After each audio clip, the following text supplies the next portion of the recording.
Good afternoon.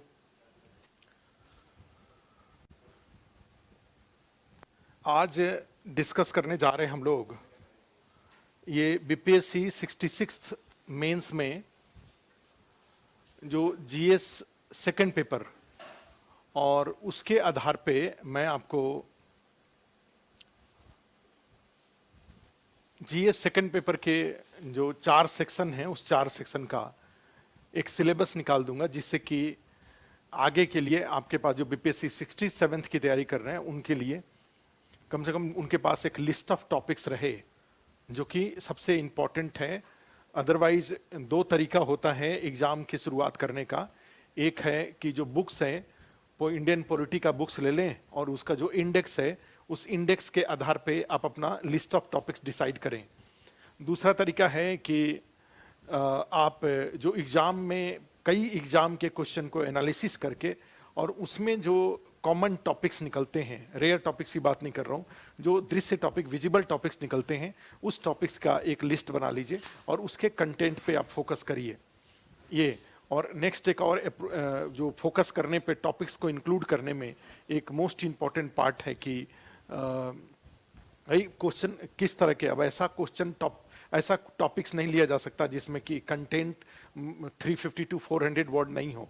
वैसे otherwise देखेंगे तो इस बार बीपीएससी में जो जीएस पेपर 1 में करंट अफेयर्स वाले क्वेश्चन में ऐसे टॉपिक उन्होंने 2 टॉपिक ऐसे ले लिए थे जहां पे कंटेंट कम था, लेकिन अब चूंकि 350 to 400 वर्ड लिखना है तो उस जो टॉपिक उन्होंने पूछा था उसके आगे पीछे चीज़ों को जोड़ करके आप उसको 350 to 400 वर्ड कर सकते हैं। यही मेंस की विशेषता भी होती है। मेंस में आपकी राइटिंग एबिलिटी को चेक किया जाता है और राइटिंग एबिलिटी के लिए आपके पास अगर कम कंटेंट वाला कोई टॉपिक क्वेश्चन आ गया है तो उसको आप अपने एबिलिटी को यूज करके, राइटिंग एबिलिटी को जो समझ है उसको यूज करके आप उसको थोड़ा सा फैला सकते हैं। इसमें कोई दिक्कत ज़्यादा नहीं होनी चाहिए।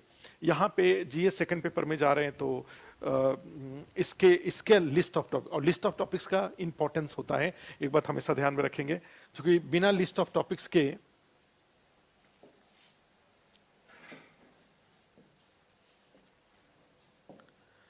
लिस्ट ऑफ टॉपिक्स अगर आपके पास बनता है तब जाकर के लिस्ट ऑफ टॉपिक्स के अनुसार बुक्स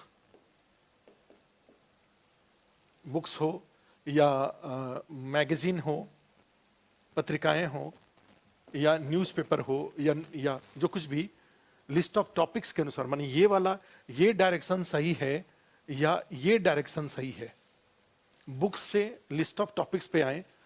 ठीक है, क्योंकि हमें अल्टीमेटली लिस्ट ऑफ टॉपिक्स पे आना है, इंडेक्स बनाना है हमें।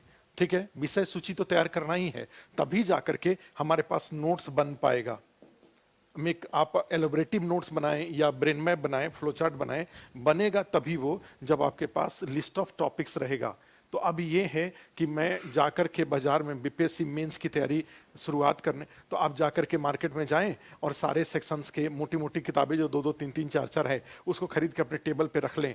ठीक है, तो वहाँ से अब वो रख लिया आपने, इकोनॉमी का रख लिया, पॉलिटी का रख लिया, ज्योग्राफी का रख लिया, साइंस टेक्नोलॉजी का रख लिया, हिस्ट्री का रख लिया, डेटा इंटरप्रिटेशन का, सब ये रख लिया आपने बुक्स को अपने टेबल पे। और वहाँ से फिर अब आप ये देखना शुरू करें कि आपके एग्जाम के लिए क्या जरूरी है।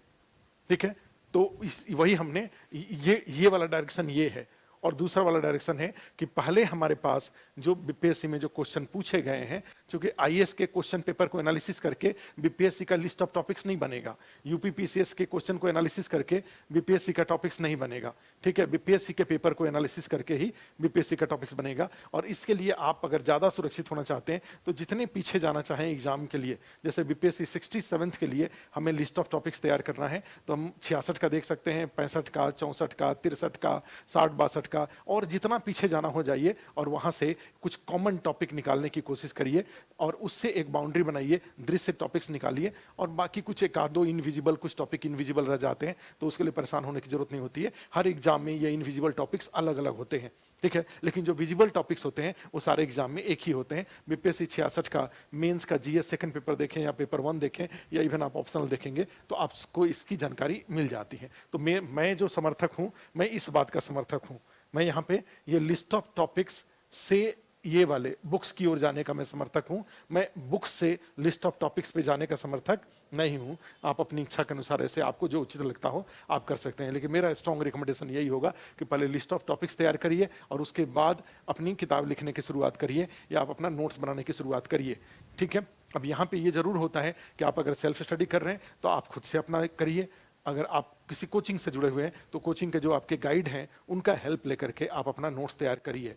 चूंकि नोट्स तैयार करना जरूरी है क्योंकि आप जानते हैं कि एग्जाम हॉल में परफॉर्म करना, बिना एग्जाम हॉल के, ये जो एग्जाम हॉल है यहीं से होके आप अधिकारी बनते हैं, आप डीएसपी बनते हैं, एसडीएम बनते हैं, रजिस्ट्रार बनते हैं, बीडीओ सीओ जो भी बनते हैं इस एग्जाम हॉल से ही बनते हैं। तो ये एग्जाम हॉल में आपको परफॉर्म करना पड़ता है। क्या करना पड़ेगा? परफॉर्म करना पड़ेगा, अपना बेस्ट ऑफ टैलेंट यूज करना पड़ेगा, याद को यूज करना पड़ेगा, तब जा करके तो यहाँ पे तब जाके यहाँ से फिर सक्सेस का रास्ता निकलता है और आप सफल होते हैं। तो एक बात ध्यान रखिए, तो अब ये जो एग्जाम हॉल है उस बेस्ट ऑफ परफॉर्म करना है, जहां से सक्सेस का रास्ता निकलेगा, तो उसके लिए आपको क्या करना होगा? आपके पास क्या होना चाहिए? आपके पास ज्ञान होने चाहिए, नॉलेज होना चाहिए। ठीक है, और नॉलेज के लिए हमने पहले भी बार बार कहा है, लेकिन कुछ लोग जरूर जो पहली बार होंगे वो सुन रहे होंगे, नॉलेज के लिए 10 नोट्स को या बुक्स को इनटू वन टाइम, एक बार, ठीक है, या एक नोट्स को या बुक को इनटू 10 टाइम्स, 10 बार। दो तरीका होता है ज्ञान का। गौतम बुद्ध को ज्ञान प्राप्त हुआ था, ठीक है, बोध गया में बोधि वृक्ष के नीचे बैठ करके। आपको भी कभी कोई जीवन में तनाव आता रहे, कोई बहुत टेंशन में हो, कोई निर्णय की स्थिति ना हो, अनिर्णय की स्थिति में हो, तो जाकर के किसी पीपल के पेड़ के नीचे बैठ जाइए।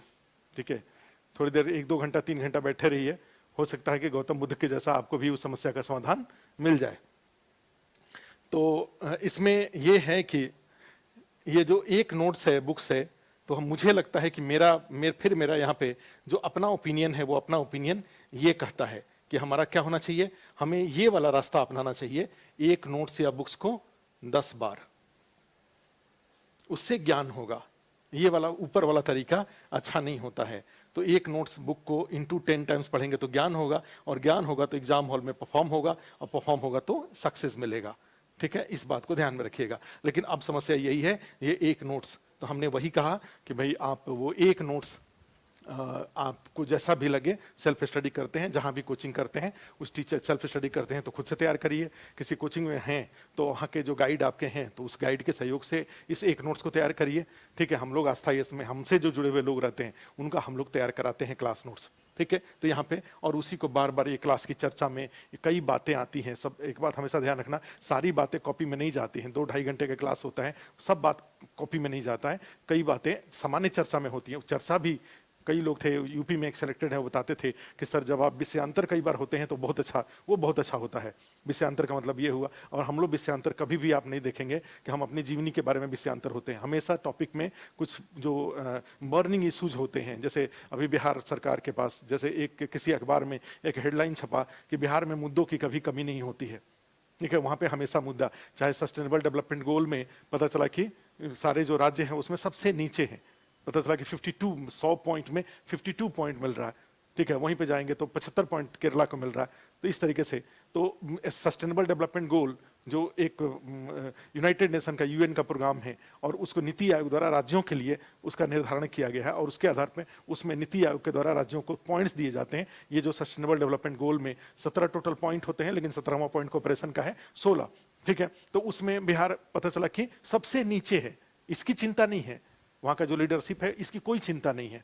ठीक है, चिंता किस बात की है? जातिगत जनगणना होनी चाहिए। किस बात की जातिगत जनगणना होनी चाहिए? क्योंकि फिर एक नया बखेड़ा पूरे देश राज्य में तो ये चलाते ही रहेंगे, राज्य के बाहर भी अब आज के अखबार में पढ़ रहे थे कि जो माननीय मुख्यमंत्री जी हैं अब उसको पूरे देश स्तर पे इस मांग को मजबूत करने की कोशिश कर रहे हैं। पता नहीं इसमें कौन सा ऐसा जिन है, कौन सा सरकारी नौकरियों की संख्या कम होती जा रही है और रिजर्वेशन ओरिएंटेड और रिजर्वेशन की जो राजनीति है, आरक्षण की राजनीति बढ़ती जा रही है। ठीक है, तो इसमें यही ये आता है। तो बिहार में वही हेडलाइन छपा था कि बिहार में मुद्दों की कभी कोई कमी नहीं होती है, चाहे वो सस्टेनेबल डेवलपमेंट गोल हो या नीति आयोग के जितने भी पैरामीटर्स हो, स्वच्छता सूचकांक हो, हेल्थ हो, एजुकेशन, क्वालिटी ऑफ एजुकेशन है।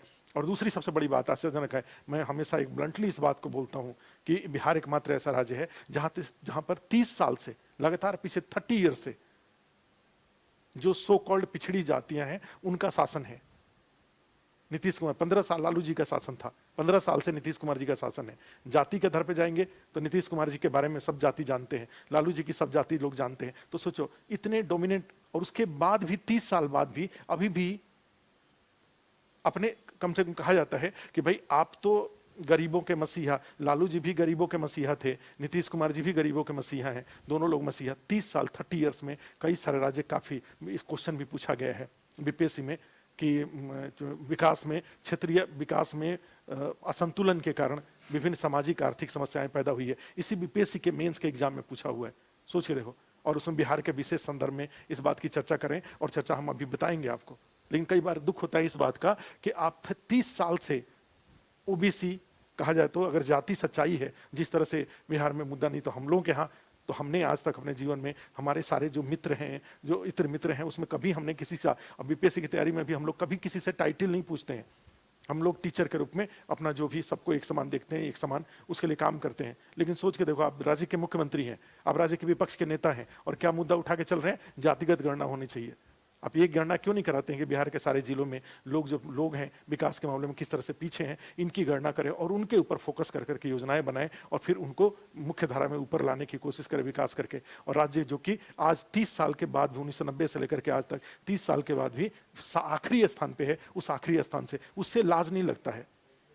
और मुद्दा हीरो बन के चल रहे हैं, घूमते हुए चल रहे हैं कि भाई जातिगत गणना होनी चाहिए, जातिगत गणना से पता नहीं क्या क्या इंटरव्यू में। खैर ये मेरा एक माने फ्रस्ट्रेशन हो सकता है, आप इससे भिन्न विचार रख सकते हैं, लेकिन ये सच्चाई है कि पिछले 30 साल से बिहार में पिछड़े तबके के जो नेतृत्व है उसका शासन है। और ये पूरे देश में भी एक बहुत महत्वपूर्ण बदलाव भी है कि चाहे आप मध्य प्रदेश में जाएं, चाहे राजस्थान में जाएं, चाहे जो भी ये राज्य हैं, उत्तर प्रदेश में जाएं, चाहे ये योगी आदित्यनाथ हैं, वो एक्सीडेंटल चीफ मिनिस्टर हैं, वो रेगुलर चीफ मिनिस्टर नहीं है। वो ठीक है, उनको ऊपर से थोपा गया। अदरवाइज जाएंगे तो अखिलेश यादव जी हैं, मायावती जी हैं, उसमें भी बीजेपी में भी जाएंगे तो केंद्र सरकार, तो सब जगह पे। तो कहने का मतलब ये है कि अक्रॉस जो नॉर्थ इंडिया है, सब जगह नॉर्थ इंडिया में एक सामाजिक जो न्याय हुआ, उस न्याय से एक राजनीतिक नेतृत्व निकल के आया। लेकिन अब ये राजनीतिक नेतृत्व को आर्थिक विकास के लिए काम करना चाहिए, और आर्थिक विकास पर फोकस करने के बदले कहाँ फोकस कर रहे हैं? जातिगत जनगणना होनी चाहिए। फिर वही समाज में ये सब बिना मतलब की बातों को उठा करके और समाज में एक झूठी सरकारी नौकरियां हैं नहीं, और जातिगत जनगणना करके अब एक नया झमेला शुरू होगा कि भाई 27% को बढ़ा के। आज के पेपर में देखा कि हमने कि केंद्र सरकार ने भी, चूंकि राजनीति में जाति इतनी महत्वपूर्ण भूमिका निभाती जा रही है, कि आज देखे कि सुप्रीम कोर्ट ने सीधे कह दिया कि राज्यों को ओबीसी का जो लिस्ट है उसमें अपनी ओर से कोई जाति का नाम जोड़ने का अधिकार नहीं है। इन्होंने क्या किया, उसको अभी सेंट्रल गवर्नमेंट ने क्या किया कि राज्यों को यह अधिकार दे दिया।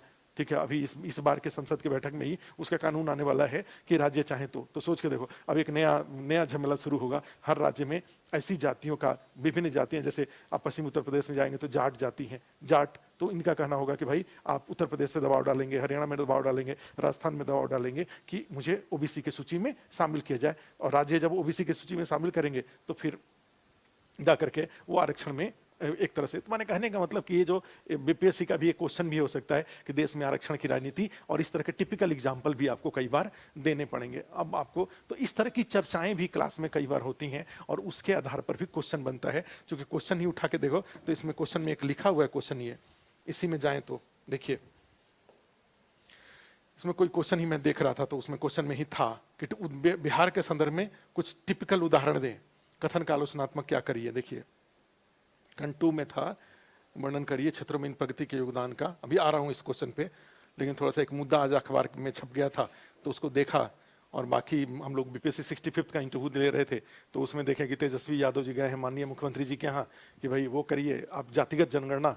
और नीतीश कुमार जी ने इस मुद्दे को उठाया, केंद्र ने उसको खारिज कर दिया। तो आज के फिर अखबार में देखे और एक अखबार में हेडलाइन छपा था कि बिहार में मुद्दों की कमी नहीं। तो वहां से एक दुख होता है कि ऐसा राज्य जो कि सबसे पिछड़े स्थान, सबसे निचले स्थान पे है, वो इस तरह के अननेसेसरी मुद्दों को उठाता है और उससे फिर राज्य के बारे में।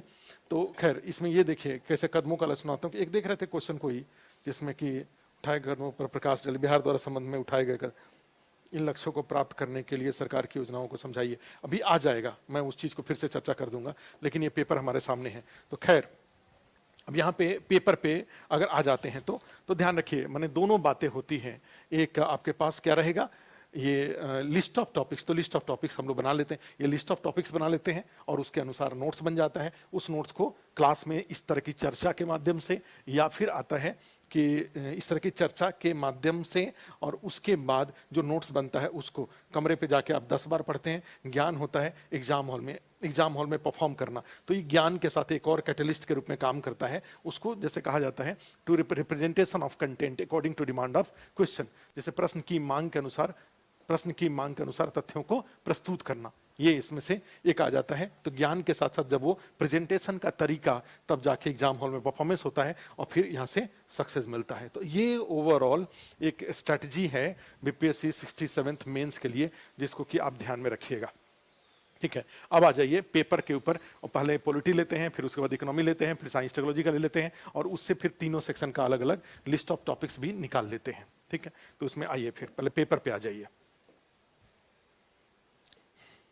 और पेपर को देखिए कि किस तरह से किस तरह का पेपर है, रेयर पेपर है या सामान्य पेपर है। तो मुझे जैसा लगता है उसके अनुसार, तो देखिए फर्स्ट क्वेश्चन को देखिए, इंडियन पॉलिटी का है ये, और इस इंडियन पॉलिटी में टोटल 4 क्वेश्चन पूछे गए हैं। 4 क्वेश्चंस हैं इसमें,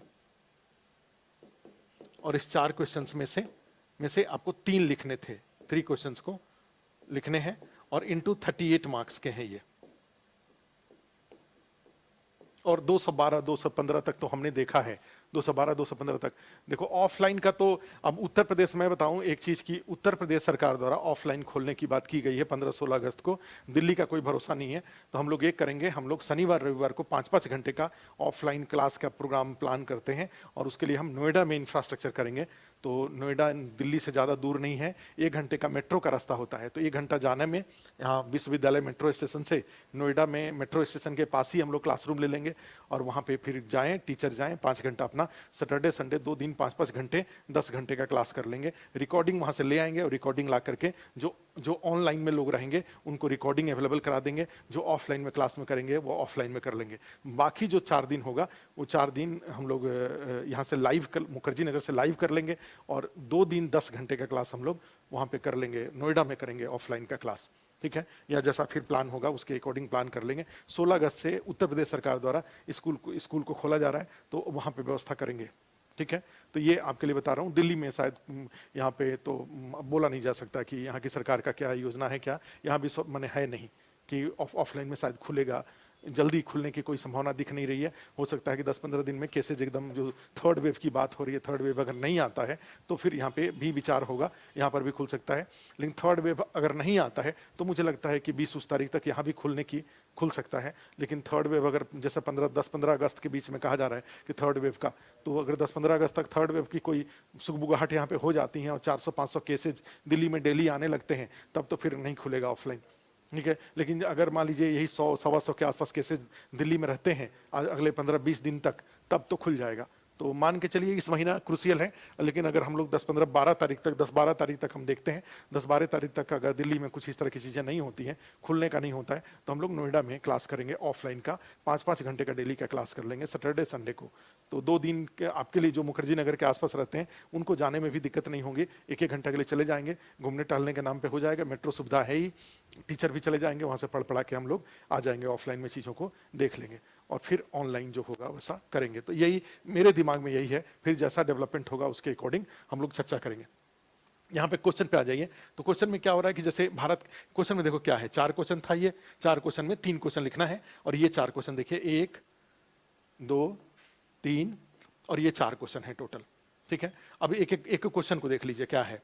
तो क्वेश्चन में जाएंगे तो बाकी पॉलिटी वाले सर लोग इसको तो कराते हैं, जो पॉलिटी के टीचर हैं वो इसको पढ़ाते हैं, लेकिन मैं भी अपनी तरफ से जो मेरी समझ है पेपर को उस पे मैं एक छोटा डिस्कशन आपके लिए कर लेना चाहता हूं। उसमें यह है कि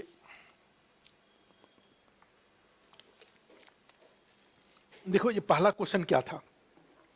इस पहले क्वेश्चन में जाएंगे तो the role of the president of India is like an old man in family who has all the authorities, however he can not do anything effective if the naughty young members of the family do not listen him. ठीक है, evaluate question है, भारत के राष्ट्रपति की भूमिका परिवार के उस बुजुर्ग के समान है जो सभी प्राधिकार रखता है, किंतु यदि घर के शैतान युवा सदस्य उसकी ना सुने तो वह कुछ भी प्रभावी नहीं कर सकता है। मूल्यांकन करिए। ठीक है, तो आप वैसे भी जानते हैं कि इसके बाद जो राष्ट्रपति बन के, तो अगर मजाक में बात कहूं तो हमेशा राष्ट्रपति तो बूढ़े होते ही हैं। जैसे अभी रामनाथ कोविंद जी हैं तो बूढ़े ही हैं, इसके पहले जो राष्ट्रपति थे वो भी बूढ़े ही थे, तो जनरली बूढ़े तो होते। प्रणब मुखर्जी जी राष्ट्रपति के पद से हटते ही आप सोचिए कुछ दिन के अंदर ही उनका डेथ हो गया, तो जनरली राष्ट्रपति तो बूढ़े होते ही हैं। लेकिन यहाँ पे उस बूढ़े वाले, और जो मंत्रिपरिषद होता है, मंत्रिपरिषद में जनरली यंग लोग होते हैं, और अभी जो मंत्रिमंडल है उसका एवरेज जो एज है वो 50 साल के आसपास का है, तो ये यंग होते हैं। ठीक है, तो यहाँ पे है राष्ट्रपति, और राष्ट्रपति के बाद फिर मंत्रिमंडल की बात हो रही है, प्रधानमंत्री के नेतृत्व में जो कैबिनेट होता है उसकी बात हो रही है। तो president and relation between cabinet headed by prime minister, ये टोटल है। अदरवाइज इसमें जो क्वेश्चन के डिमांड के अनुसार है, ये किसी का स्टेटमेंट है, ये उसको इवेल्युएट करना है। तो स्टेटमेंट है क्या, ओवरऑल स्टेटमेंट को देखिए क्या है। ये स्टेटमेंट कहता है कि एक इसमें द प्रेसिडेंट ऑफ इंडिया, ये क्वेश्चन है अबाउट प्रेसिडेंट, भारत के राष्ट्रपति के बारे में। ठीक है, तो इसमें क्या हो जाएगा, 3 पार्ट में क्वेश्चन है। एक पार्ट में ये भारत का प्रेसिडेंट ऑफ इंडिया है, दूसरे पार्ट में है बुजुर्ग के समान है जो सभी प्राधिकार रखते हैं, सभी प्राधिकार रखते हैं। ठीक है, इसका मतलब क्या हुआ, हैज ऑल द अथॉरिटीज है ये सेकंड पार्ट हुआ। ठीक है, यहाँ पे ये एक हुआ, और ये क्वेश्चन का दूसरा पार्ट हुआ, और तीसरा पार्ट हुआ उसकी ना सुने तो। ठीक है, डू नॉट लिसन। ठीक है, ये तीसरा पार्ट हुआ क्वेश्चन का। तो ये 3 क्वेश्चन है, ये 3 पार्ट है इस क्वेश्चन में, इसी का आपको जवाब लिखना है। और तीनों पार्ट का मीनिंग क्या हुआ, भारत के राष्ट्रपति, उसके कार्य और उनकी सीमाएं। सीमाएं मतलब ना सुने तो राष्ट्रपति कुछ नहीं कर पाएंगे। राष्ट्रपति एक रबड़ स्टैंप के रूप में, राष्ट्रपति एक मुहर के रूप में, या राष्ट्रपति के पद के, राष्ट्रपति के जो अधिकार हैं उन अधिकारों की सीमाएं। ठीक है, तो जैसा नहीं पिछली बार भी पूछा गया था, मौलिक अधिकार और उसके साथ युक्त निर्बंधन, reasonable restrictions with fundamental rights. पिछले बार भी एक क्वेश्चन आया था, fundamental rights and reasonable restrictions.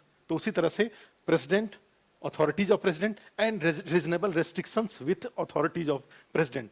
राष्ट्रपति के जो कार्य होते हैं, उनके जो विधायी कार्य हैं, लेजिस्लेटिव है, उनके जो एडमिनिस्ट्रेटिव कार्य हैं, ठीक है, उनके जो जुडिशियल फंक्शन है, उनके जो अदर, इसके अलावा जाएंगे तो अदर मिसलेनियस जो फंक्शंस है, ये सारे का मिलिट्री रोल वगैरह जो होता है, ये सारे कार्य और कार्यों की चर्चा करने के बाद उसके साथ के जो उनके लिमिटेशंस हैं कि ऑन द एडवाइस ऑफ। ठीक है, ठीक है, इसमें क्या हो जाएगा कि आर्टिकल 74 में ही सीधे लिखा हुआ है, to advise the president of India there will be a prime minister who will be the leader of the majority of party. Article 74 में ही है, और 74 में 75 में भी जाते हैं तो वहां पर भी लिखा हुआ है कि on the advice of the other council member और the other members of council of minister will be appointed.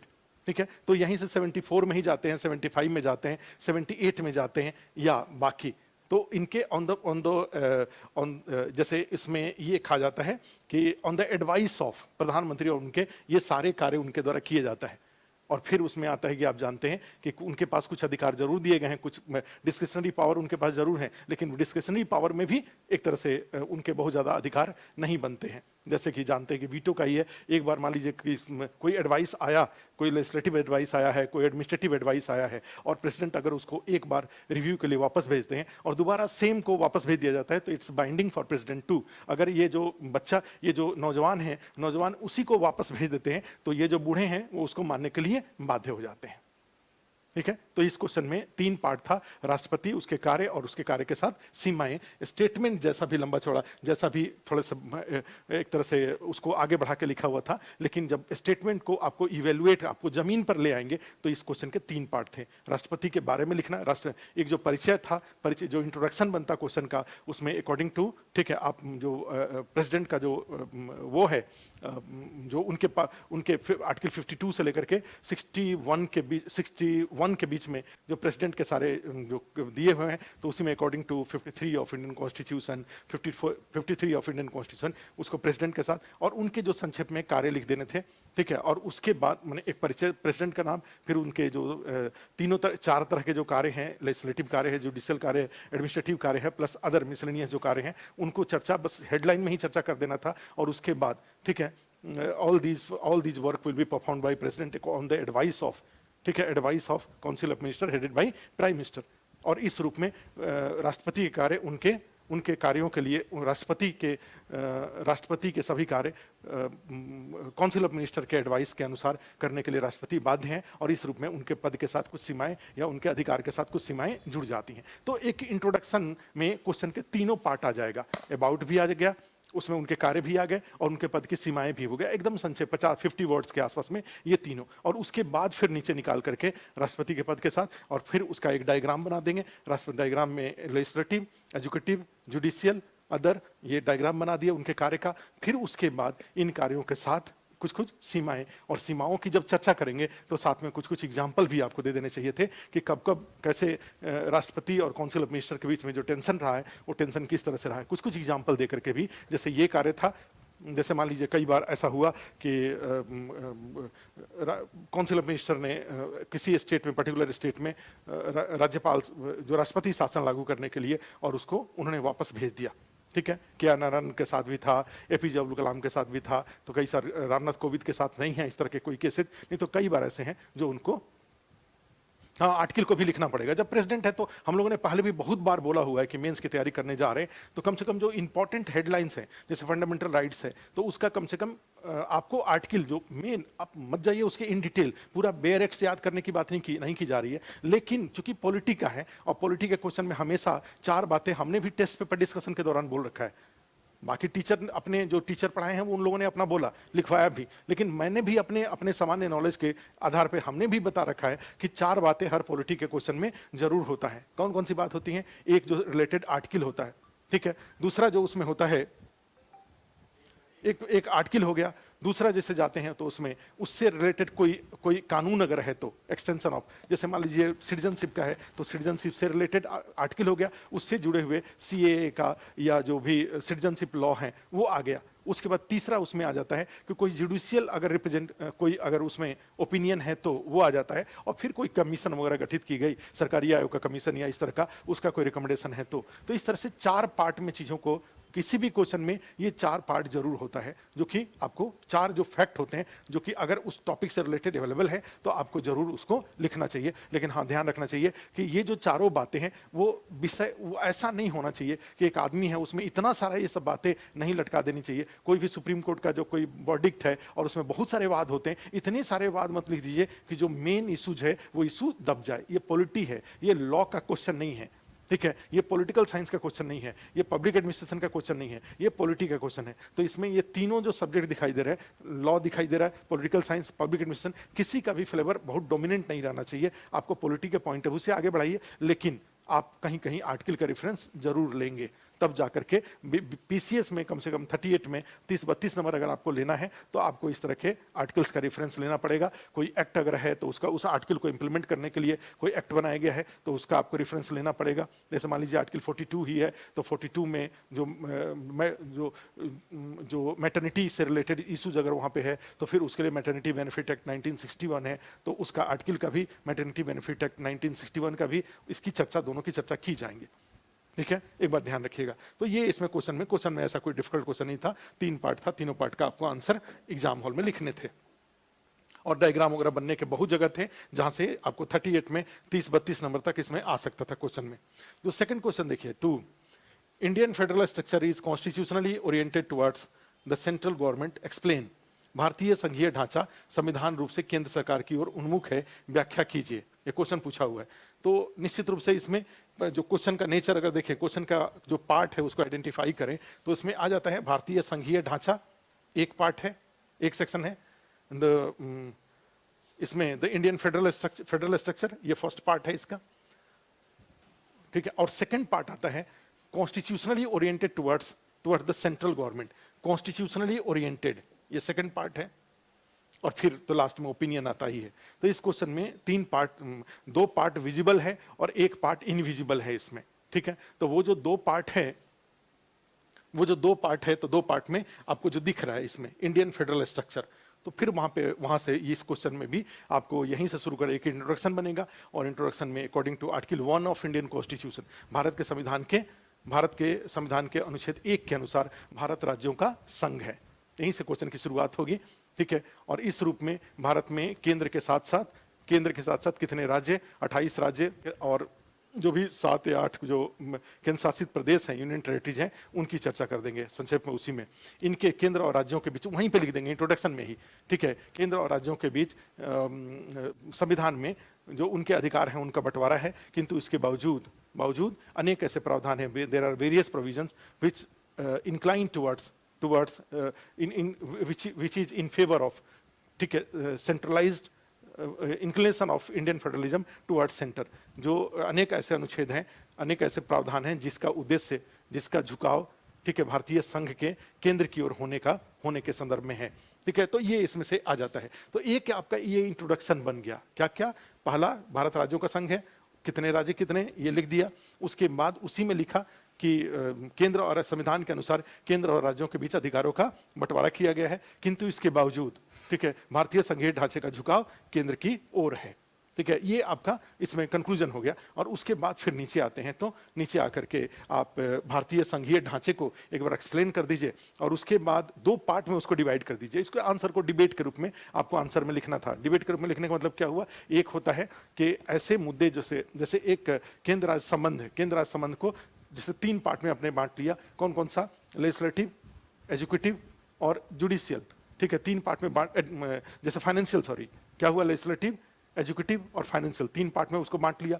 और तीनों पार्ट में बांट करके तीनों की चर्चा कर लिया, ठीक है। उसी के अलावा जाएंगे तो जो आपका 8th शेड्यूल में है ना सारे सब्जेक्ट, 8वीं अनुसूची ना, उसमें शायद 7th में है, 7th शेड्यूल में 99, 61 और कंकरेंट लिस्ट के भी सब्जेक्ट हैं, तो उसका ले लीजिए। तो ये सब बातों को जो संविधान में लिखा गया है, जो फेडरल स्ट्रक्चर के बारे में, इसको कर लीजिए।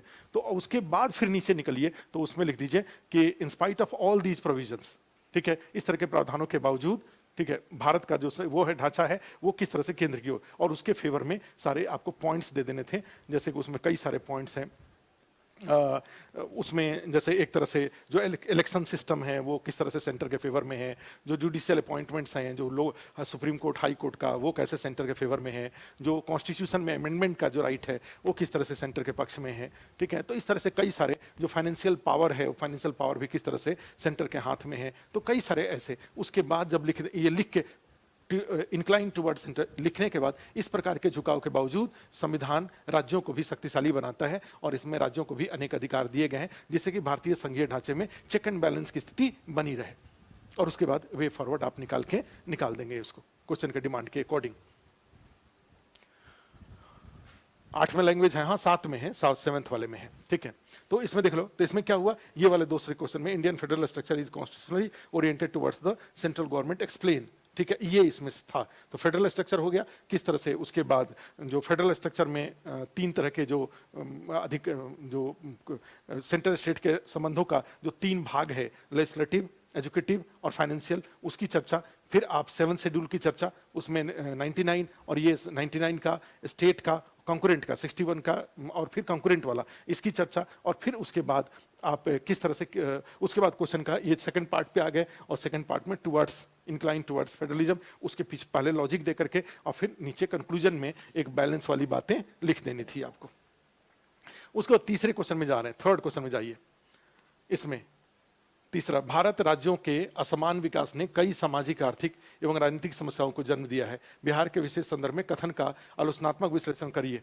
The uneven development of Indian states has created many socio-economic and political problems. Critically analyze the statement with special reference to Bihar.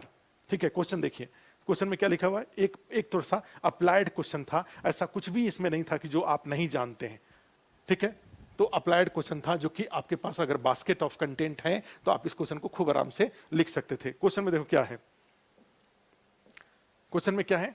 भारतीय राज्यों का असमान विकास एक पार्ट है, अनइवन डेवलपमेंट ये फर्स्ट पार्ट है, कई सामाजिक, आर्थिक, राजनीतिक समस्याओं को पैदा किया है, समस्याओं को। ठीक है, ये दूसरा पार्ट है, दूसरा पार्ट है। और उसके बाद फिर उसी में इनविजिबल में जाएंगे तो थर्ड पार्ट आ जाता है, ये सामाजिक समस्याओं का समाधान और फिर कंक्लूजन।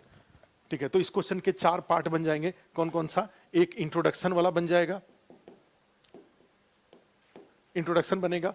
दूसरा क्वेश्चन इसमें दूसरा बन जाएगा आपका असमान विकास, अनइवन डेवलपमेंट, असमान विकास, इसका क्या तात्पर्य है ये बन जाएगा। और उसके बाद इसका दुष्प्रभाव, negative impact, socio economic and political negative impact. और फिर आ जाता है इसका उपाय, उपाय के साथ निष्कर्ष, कंक्लूजन। तो इस पार्ट में आपको आंसर लिखने थे।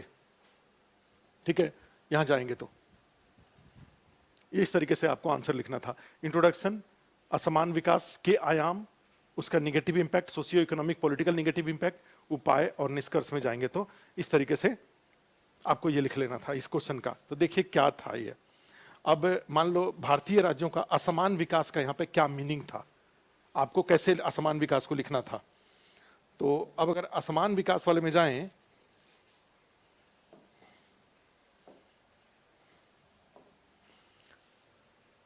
असमान विकास इंट्रोडक्शन के बाद, तो उसको आप चाहते तो 2 पार्ट में बांट सकते थे, आर्थिक विकास, इकोनॉमिक डेवलपमेंट, इकोनॉमिक डेवलपमेंट, और दूसरा सामाजिक विकास,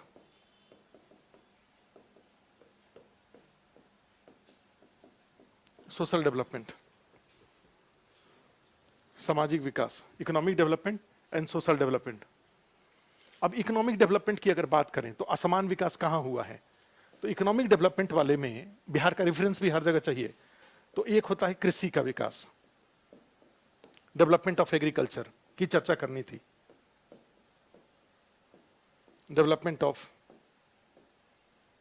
ऑफ एग्रीकल्चर। ठीक है, अब यहां डेवलपमेंट ऑफ एग्रीकल्चर में किस तरह से खेती के क्रम में जाएंगे तो अभी भी कैसे कुछ पार्ट में बिहार और पूर्वी जो भारत के राज्य हैं, बजट में भी इस बात की चर्चा की गई है कि पूर्वी भारत के राज्य हैं वहां पे आज भी एग्रीकल्चर, कमर्शियल फार्मिंग नहीं होती है। आज भी लाइवलीहुड कहा जाए कि जीविकोपार्जन की खेती, फार्मिंग ऑफ लाइवलीहुड, ठीक है, सब्सिस्टेंस लेवल ऑफ फार्मिंग वहां पे होती है, मार्केट ओरिएंटेड फार्मिंग अभी भी नहीं होती है। तो यहां पे जाएंगे कृषि विकास में किस तरह से जो first generation of green revolution वाले जो स्टेट थे जैसे पंजाब, हरियाणा, पश्चिमी उत्तर प्रदेश, यहाँ पे किस तरह से डेवलपमेंट हुआ। ठीक है, या महाराष्ट्र में जाएंगे तो किस तरह से कैश क्रॉप ओरिएंटेड फार्मिंग हुई, तमिलनाडु में जाएंगे तो कैसे कैश क्रॉप ओरिएंटेड फार्मिंग हुई। तो यहाँ पे इसमें जाएंगे, लेकिन वहीं पूर्वी उत्तर प्रदेश स्पेशली बिहार में एग्रीकल्चर का डेवलपमेंट स्लो रहा। और एग्रीकल्चर का डेवलपमेंट स्लो रहने का मेन रीजन क्या रहा? जैसे फ्लड का, ड्राउट का, फ्लड और ड्राउट जैसे जो सिचुएशन रहे, या unavailability of modern inputs in agriculture, कृषि में जो आधुनिक साधनों के उपयोग का कम होना, या कृषि से संबंधित आधारभूत संरचना की कमी, lack of infrastructure related with agriculture. जो एग्रीकल्चर है तो उसमें ये क्वेश्चन में क्या लिखना था? आर्थिक विकास वाले में जब असमान विकास का आधार, तो असमान विकास के आधार में जा रहे थे तो कहां जा रहे थे? ये एग्रीकल्चर डेवलपमेंट में। फिर उसके बाद उसी तरह से औद्योगिक विकास, इंडस्ट्रियल डेवलपमेंट, और हमने फिर ये इंडस्ट्रियल डेवलपमेंट करा रखा है। तो आप जानते हैं कि हमने एमएसएमई की टोटल संख्या बता रखी है कि बिहार एमएसएमई के डेवलपमेंट के मामले में किस रैंक पे है। ये हमने इंडस्ट्रियल डेवलपमेंट जब कराया था तो उसमें करा रखा है। ठीक है। उसके अलावा जाएंगे तो बिहार में कुछ सरकारी एमएसएमई, सरकारी जो उद्योग हैं उनको छोड़ करके कोई भी बड़े उद्योग बिहार में काम नहीं करते हैं, बिहार में स्थापित नहीं है। हाँ, निश्चित रूप से मधेपुरा में जाएंगे, छपरा में जाएंगे, नवादा में जाएंगे या इस तरह के जगहों पे जाएंगे तो कुछ बरौनी में जाएंगे, कुछ बड़े उद्योग काम कर रहे हैं। अदरवाइज वहाँ पे प्राइवेट बड़े पैमाने पर इन्वेस्टमेंट बिहार में नहीं आया हुआ है। और बिहार के साथ साथ और भी जाएंगे, पूर्वी उत्तर प्रदेश की बात करेंगे या इवन नॉर्थ ईस्ट की बात करेंगे तो यहाँ पर जो डेवलपमेंट है वो इंडस्ट्रियल डेवलपमेंट उस तरह से नहीं है, तो उसकी चर्चा। फिर इसी में आ जाता है आधारित संरचना, इंफ्रास्ट्रक्चर डेवलपमेंट, आधारित संरचना विकास इंफ्रास्ट्रक्चर डेवलपमेंट में जाएंगे तो उसमें फिर आपका इलेक्ट्रिसिटी कंजम्पशन के लेवल पे या टेली डेंसिटी जो दूरसंचार घनत्व है, दूरसंचार घनत्व के मामले में या इवन जो सड़कों के विकास के मामले में भी जाएंगे तो जो पेस ऑफ डेवलपमेंट है वो कम है। ठीक है, तो इंफ्रास्ट्रक्चर वाले में कौन कौन से, इलेक्ट्रिसिटी का हुआ, टेलीकॉम का हुआ डेवलपमेंट है, और इवन मोड ऑफ ट्रांसपोर्टेशन में भी जाएंगे तो यहाँ पे अन्य राज्यों में जो विकास हुआ है उसके कंपैरिजन में यहाँ पर विकास नहीं हुआ है। तो ये ग्राउंड आपको लेने थे। कौन कौन सा, एग्रीकल्चर डेवलपमेंट, इंडस्ट्रियल डेवलपमेंट और प्लस सेवाएं, सर्विसेज। और सेवाओं में जाएंगे तो जैसे पर्यटन की ही बात करें तो सोच के देखो, बिहार जैसे राज्य है उसमें कहा जाता है कि विदेशी पर्यटक ज्यादा आते हैं। पूरे इंडिया के जो टोटल इंडिया में जो फॉरेन टूरिस्ट आते हैं उसका 3 से 4% बिहार में आते हैं। लेकिन वही जो पूरे देश में जो डोमेस्टिक टूरिज्म होता है उस डोमेस्टिक टूरिज्म का सिर्फ 1 से 1.5% भाग ही बिहार में आ पाता है। जबकि बिहार में जाएंगे तो हिस्टोरिकल, आप जाएंगे तो नेचुरल, या इवन आप जाएंगे तो नेचुरल में जाएंगे तो वाल्मीकि नगर टाइगर, ठीक है, रिजर्व, आप सोचो वहां पे टाइगर की।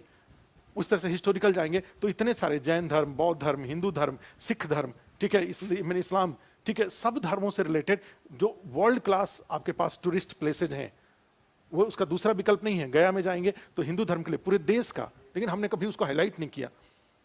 उसी तरह से जाएंगे आप बौद्ध धर्म के बारे में जानते हैं, आप जैन धर्म के बारे में जानते हैं, आप सिख धर्म के बारे में जानते हैं। ठीक है, तो आप सोच के देखिए, जो सिख धर्म का, जो गुरु गोविंद सिंह का जो जन्म दिवस था उसको मनाया गया था, तो उससे सोचो सिखों में कितने बड़े पैमाने पे। तो ऐसा अगर बिहार में टूरिज्म को बढ़ावा दिया जाए तो जाएंगे। तो ये सारे, इनके अलावा जाएंगे तो जो वित्तीय सेवाएं हैं, फाइनेंशियल सर्विसेज है, वित्तीय सेवाएं जैसे बैंक, बीमा, स्टॉक एक्सचेंज से रिलेटेड, ट्रेड से related, domestic trade, foreign trade related, तो ये सब में जाएंगे तो Bihar is lagging. Bihar and other states are, other eastern states are lagging. ठीक है, तो आर्थिक मामलों में जाएंगे तो असमान विकास में जाएंगे तो agriculture development, industrial development, infrastructure, services, tourism में। और उसके बाद जब इसकी चर्चा करने के बाद फिर आपको आंसर में जाना था तो सामाजिक विकास, और सामाजिक विकास में जाएंगे तो सोशल डेवलपमेंट में, सामाजिक विकास में आपके पास सबका डेटा भी है। उसके जाएंगे तो जैसे शिक्षा, एजुकेशन, सोशल डेवलपमेंट, और इसमें जाएंगे तो एजुकेशन, आपको पता है किस तरह के एजुकेशन की क्या स्थिति है, केरला में क्या है, महाराष्ट्र में क्या है, अदर स्टेट्स में क्या है, और बिहार में क्या है, या झारखंड में क्या है, इस तरह के स्टेट्स में क्या आता है, तो एजुकेशन का। उसी तरह से हेल्थ, स्वास्थ्य की चर्चा, और उसके बाद फिर जाते हैं तो हेल्थ, एजुकेशन, स्वास्थ्य, पोषण, न्यूट्रिशन की बात अगर करें तो न्यूट्रिशन। ठीक है, तो इस तरीके से जो सोशल सेक्टर्स हैं, विमेन एम्पावरमेंट भी बोल सकते हैं, महिला सशक्तिकरण की भी बात बोल सकते हैं, विमेन एम्पावरमेंट,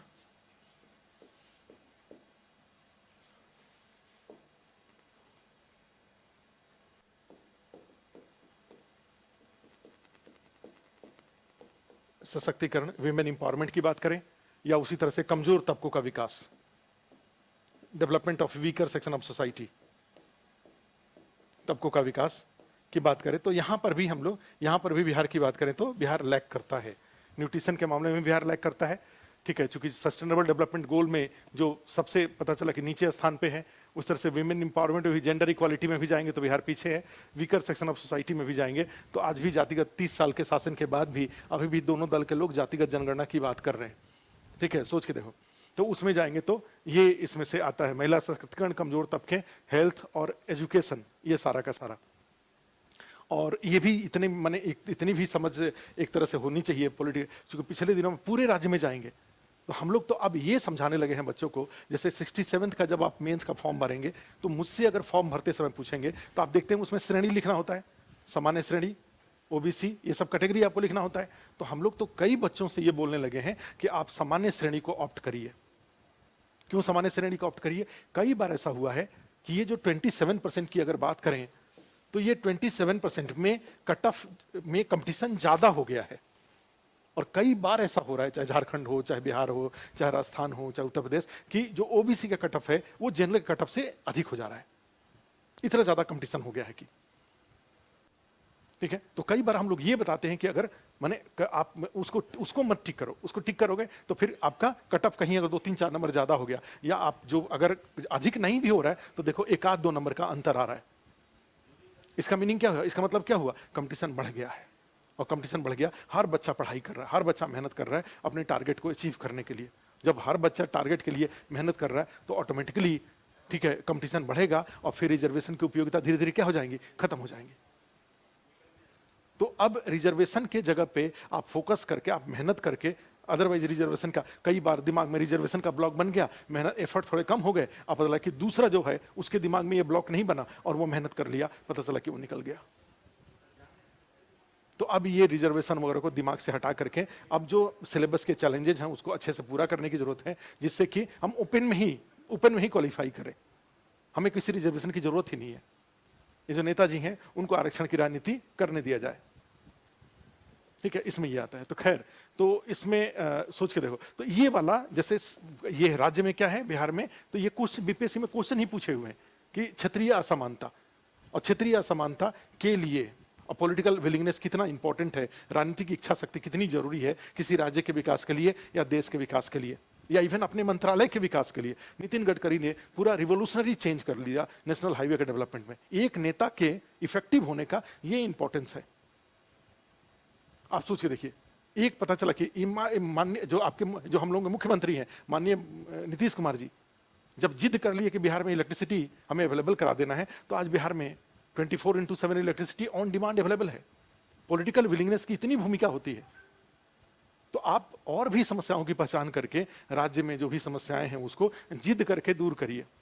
आप देखते होंगे बिहार आरा के सांसद हैं आरके सिंह, राज्य के देश के ऊर्जा मंत्री हैं। आज की डेट में एक क्रॉस इंडिया 24/7 बिजली कोई समस्या नहीं है, बिजली ऑन डिमांड अवेलेबल है 24/7, ठीक है। तो एक मेरे कहने का मतलब यह हुआ कि पॉलिटिकल विलिंगनेस, राजनीतिक इच्छा शक्ति का देश के विकास में, राज्य के विकास में इतनी महत्वपूर्ण भूमिका होती है। तो बिहार में क्या जरूरत है कि जो वहां का पॉलिटिकल लीडरशिप है ये अननेसेसरी इश्यूज पर अपने टाइम वेस्ट करे, समय खराब करने के बदले जो आप अपनी प्रायोरिटी 7 निश्चय में जो प्रायोरिटी अपने तय कर रखा है 1.0 2.0 उस पर फोकस करके और विकास करिए। राज्य बिहार क्या है? पिछड़े जाति, कमजोर तबकों के, महिलाओं का राज्य है। और ऐसे राज्य में जो भी विकास होगा, आप शिक्षा की गुणवत्ता में सुधार करिए, उससे जो भी लाभ होगा सब कमजोर तबके के लोगों को लाभ होगा। हम लोग कई बार बोलते हैं, गांव में पता चला कि जो ये है पब्लिक स्कूल है, इंग्लिश मीडियम का स्कूल है, सरकारी स्कूल ऐसे ही बिखरा हुआ है। आप सरकारी स्कूल को ठीक करेंगे तो उसका बेनिफिट सबसे ज्यादा कमजोर तबके को मिलेगा। तो ऐसे मुद्दों पे अगर फोकस किया जाए तो खैर ये सब बातें सामान्य चर्चा में क्लास में तो कभी कभी होती ही हैं, तो उसमें आ जाएगा। तो ये तो समझिए। अब देखो, अब यहीं पे क्वेश्चन का पार्ट क्या था कि भाई एक पार्ट ये था। अब इसका सेकंड पार्ट क्या है कि जब ये चर्चा भारतीय राज्यों का समान विकास ने सामाजिक, आर्थिक और राजनीतिक समस्याओं को जन्म दिया है बिहार के विशेष संदर्भ में। अच्छा, अब सेकंड पार्ट क्वेश्चन का क्या था? सामाजिक, आर्थिक, राजनीतिक समस्याएं, अर्थात उसका दुष्प्रभाव। इनके क्या हो जाएंगे? जो सेकंड पार्ट हो जाएगा वो हो जाएगा दुष्प्रभाव, निगेटिव इंपैक्ट ऑफ ये जो असमान विकास है उसका दुष्प्रभाव क्या होगा। और दुष्प्रभाव में फिर आप लिस्ट बना करके ऐसे ऐसे आपको सारे दुष्प्रभाव लिख देने थे, ठीक है। किस तरह से लिखना था? जैसे बेरोजगारी, अनएम्प्लॉयमेंट, माइग्रेशन, राज्य के जीएसडीपी का कम होना, जीएसडीपी ग्रोथ का कम होना, राज्य का पर कैपिटा इनकम है उसका कम होना, ठीक है। उसी तरह से मैल न्यूट्रिशन की समस्या, कुपोषण की समस्या, गरीबी का अधिक होना, महिला सशक्तिकरण का अभाव, लैक ऑफ वुमेन एम्पावरमेंट, जीवन प्रत्याशा, लाइफ एक्सपेक्टेंसी का कम होना, जीवन प्रत्याशा का कम होना, ठीक है।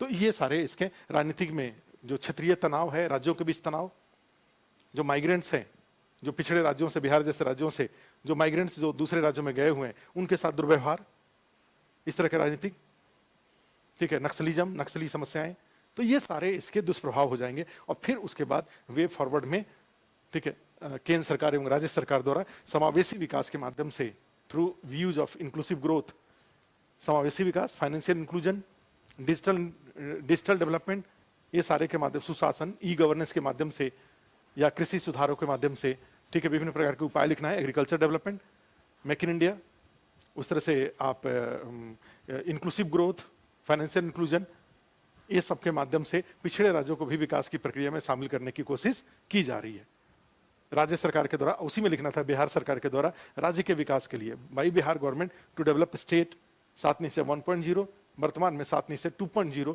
के तहत विभिन्न प्राथमिकताएं तय की गई हैं तथा उनको क्रियान्वित किया जा रहा है, जिससे कि राज्य का विकास किया जा सके तथा राज्य से माइग्रेशन को रोका जा सके, अन्य समस्याओं को भी दूर किया जा सके। Other problems can also be checked, ठीक है।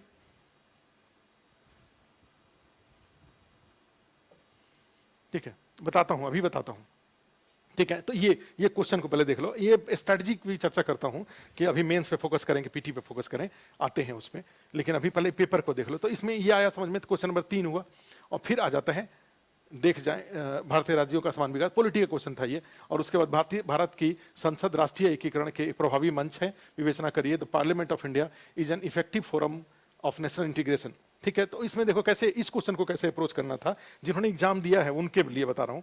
तो उसमें क्या करना था कि यहां पे देखो भारत की संसद और फिर राष्ट्रीय एकीकरण, ठीक है, the parliament of India and national integration, ये 2 पार्ट था क्वेश्चन का, 2 पार्ट का आपको रिप्लाई करना था। तो उस 2 पार्ट के रिप्लाई करने में क्या करेंगे, एक तो इंट्रोडक्शन जो बनेगा इंडियन पार्लियामेंट, अब जानते हैं आर्टिकल 79 से इंडियन पार्लियामेंट की शुरुआत होती है और 79 से शुरू होकर के 123 तक जाता है, 1 2 3 तक जाता है इंडियन पार्लियामेंट के रोल। तो ये पार्लियामेंट के बारे में अबाउट पार्लियामेंट लिख देना था, और फिर पार्लियामेंट अपने कार्यों के माध्यम से देश में राष्ट्रीयता और देश के नागरिकों के बीच में, ठीक है, एक समान सोच को बढ़ावा देता है, ठीक है। इंट्रोडक्शन वाले पार्ट में अबाउट पार्लियामेंट लिख के भारत में संसदीय शासन व्यवस्था को अपनाया गया है, और इस संसदीय शासन व्यवस्था में, ठीक है, संसदीय शासन व्यवस्था में राष्ट्रपति के साथ राज्यसभा एवं लोकसभा की व्यवस्था की गई है। संसद के द्वारा विधायन का, मुख्य रूप से विधायन का कार्य किया जाता है।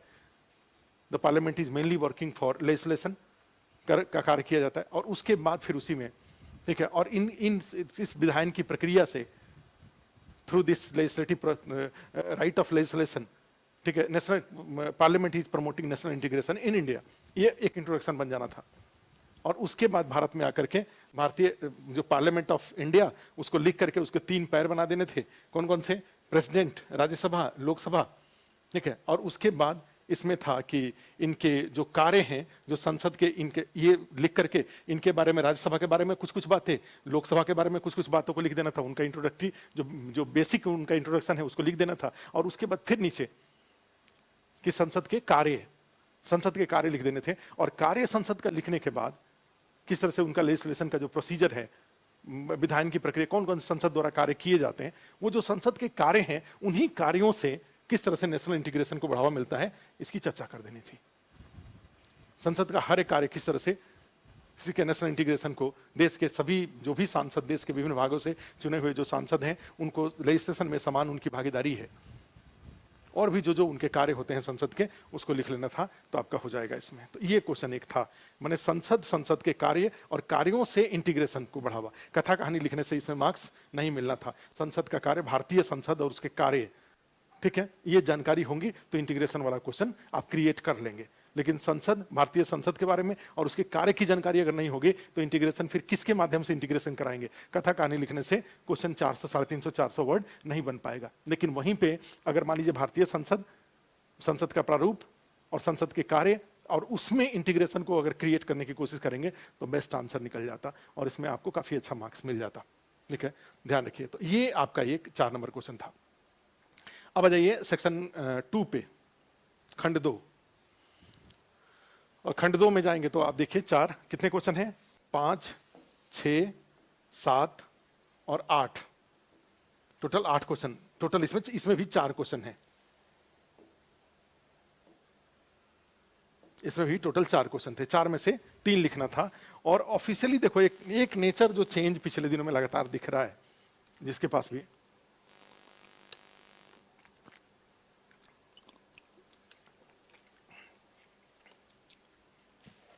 ठीक है। तो देखो एक जो जैसे कई लोग, जैसे ये जो आप लिख रहे हैं ना कि क्लास को कंप्लीट कराने का, क्लास का नोटिफिकेशन हमें डालना होगा। देखो ये लिख रहे हैं, अभिषेक लिख रहे हैं कि क्लास का नोटिफिकेशन नहीं आता है।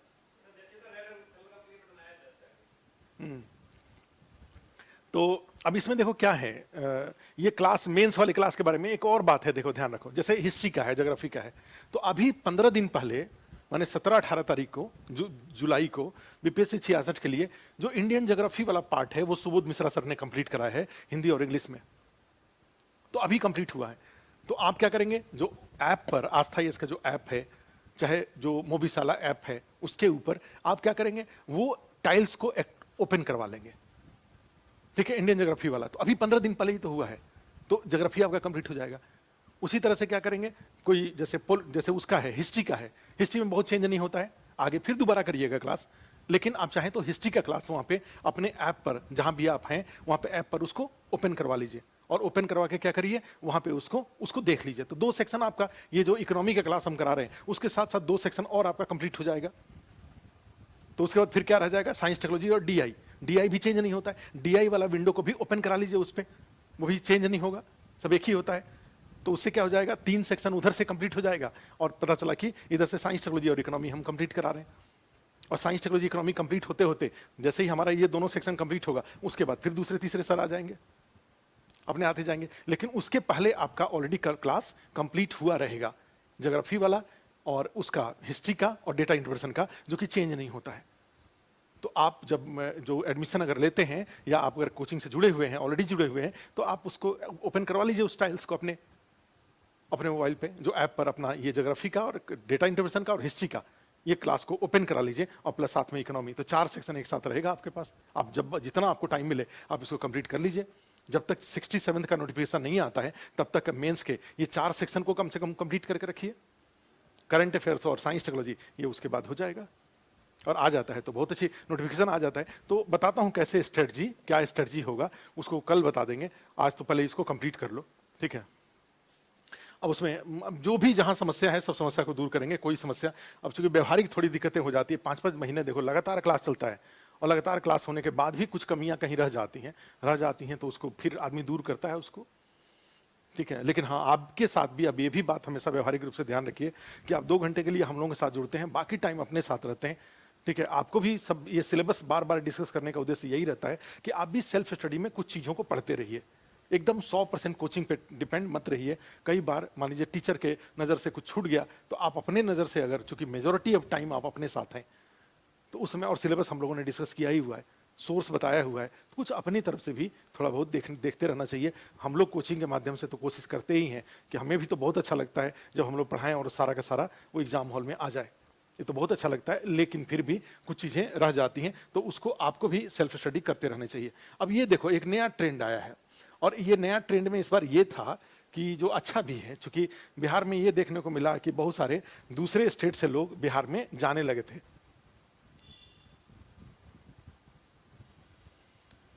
अरे तो मेंस में पॉलिटी कैसे शुरू होगा, मैंने मेंस में तो अभी तो 3-3 टीचर ने पॉलिटी कंप्लीट कराया है। लोहिया सर ने अभी तो थोड़े दिन पहले ही, तो 1 महीना पहले ही तो कंप्लीट कराया था कि 2-1.5 महीना पहले। अशोक सर ने पॉलिटी इंग्लिश में कंप्लीट कराया। और नहीं, ऐसा नहीं हो पाएगा। इकोनॉमी हुए बहुत दिन हो गया, इकोनॉमी सबसे पहले हुआ था। अब इकोनॉमी का बिहार का इकोनॉमिक सर्वे भी अवेलेबल है, बिहार का बजट भी अवेलेबल है। तो ये है कि आप उसको टाइल्स को एक्टिवेट करा लीजिए।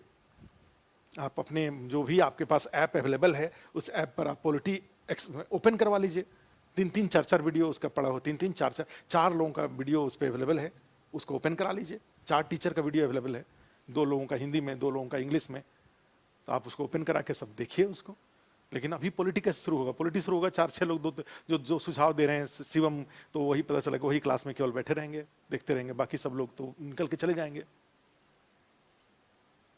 ठीक है, तो ये है। चलो इसको पहले कंप्लीट करो, बाद में फिर इसको पूछ लेना। वो सब राजकुमार आपको बता देंगे कौन कौन सा शेड्यूल कब कब है। फोन करके पूछिए, मिथिलेश बता देंगे आपको।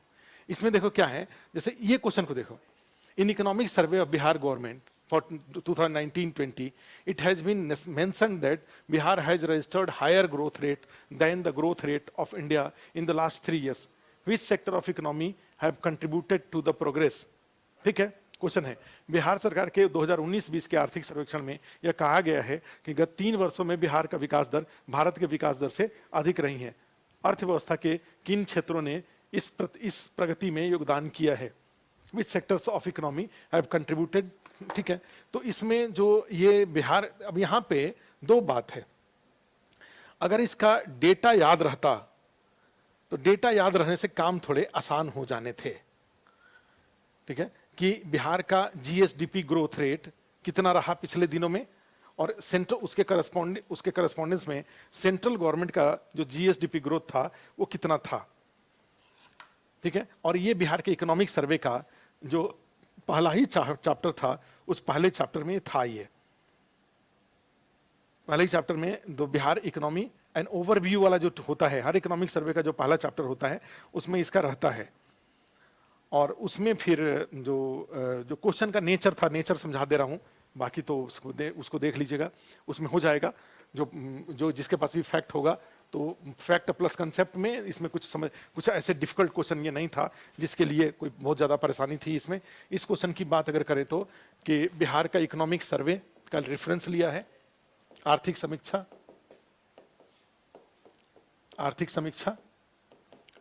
Economic survey of Bihar,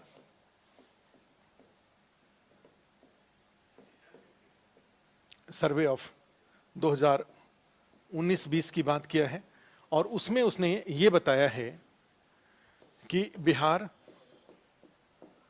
GSDP growth और इंडिया जीडीपी ग्रोथ।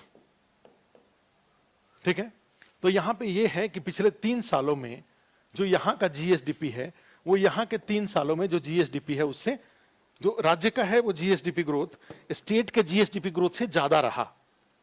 जो राज्य का जीएसडीपी ग्रोथ है वो स्टेट के जीएसडीपी ग्रोथ से अधिक है। जैसे 2019-20 में जो स्टेट का जीएसडीपी ग्रोथ था वो 10.5% का था, उसके पहले 9.3% था, उसके पहले 6.5% था।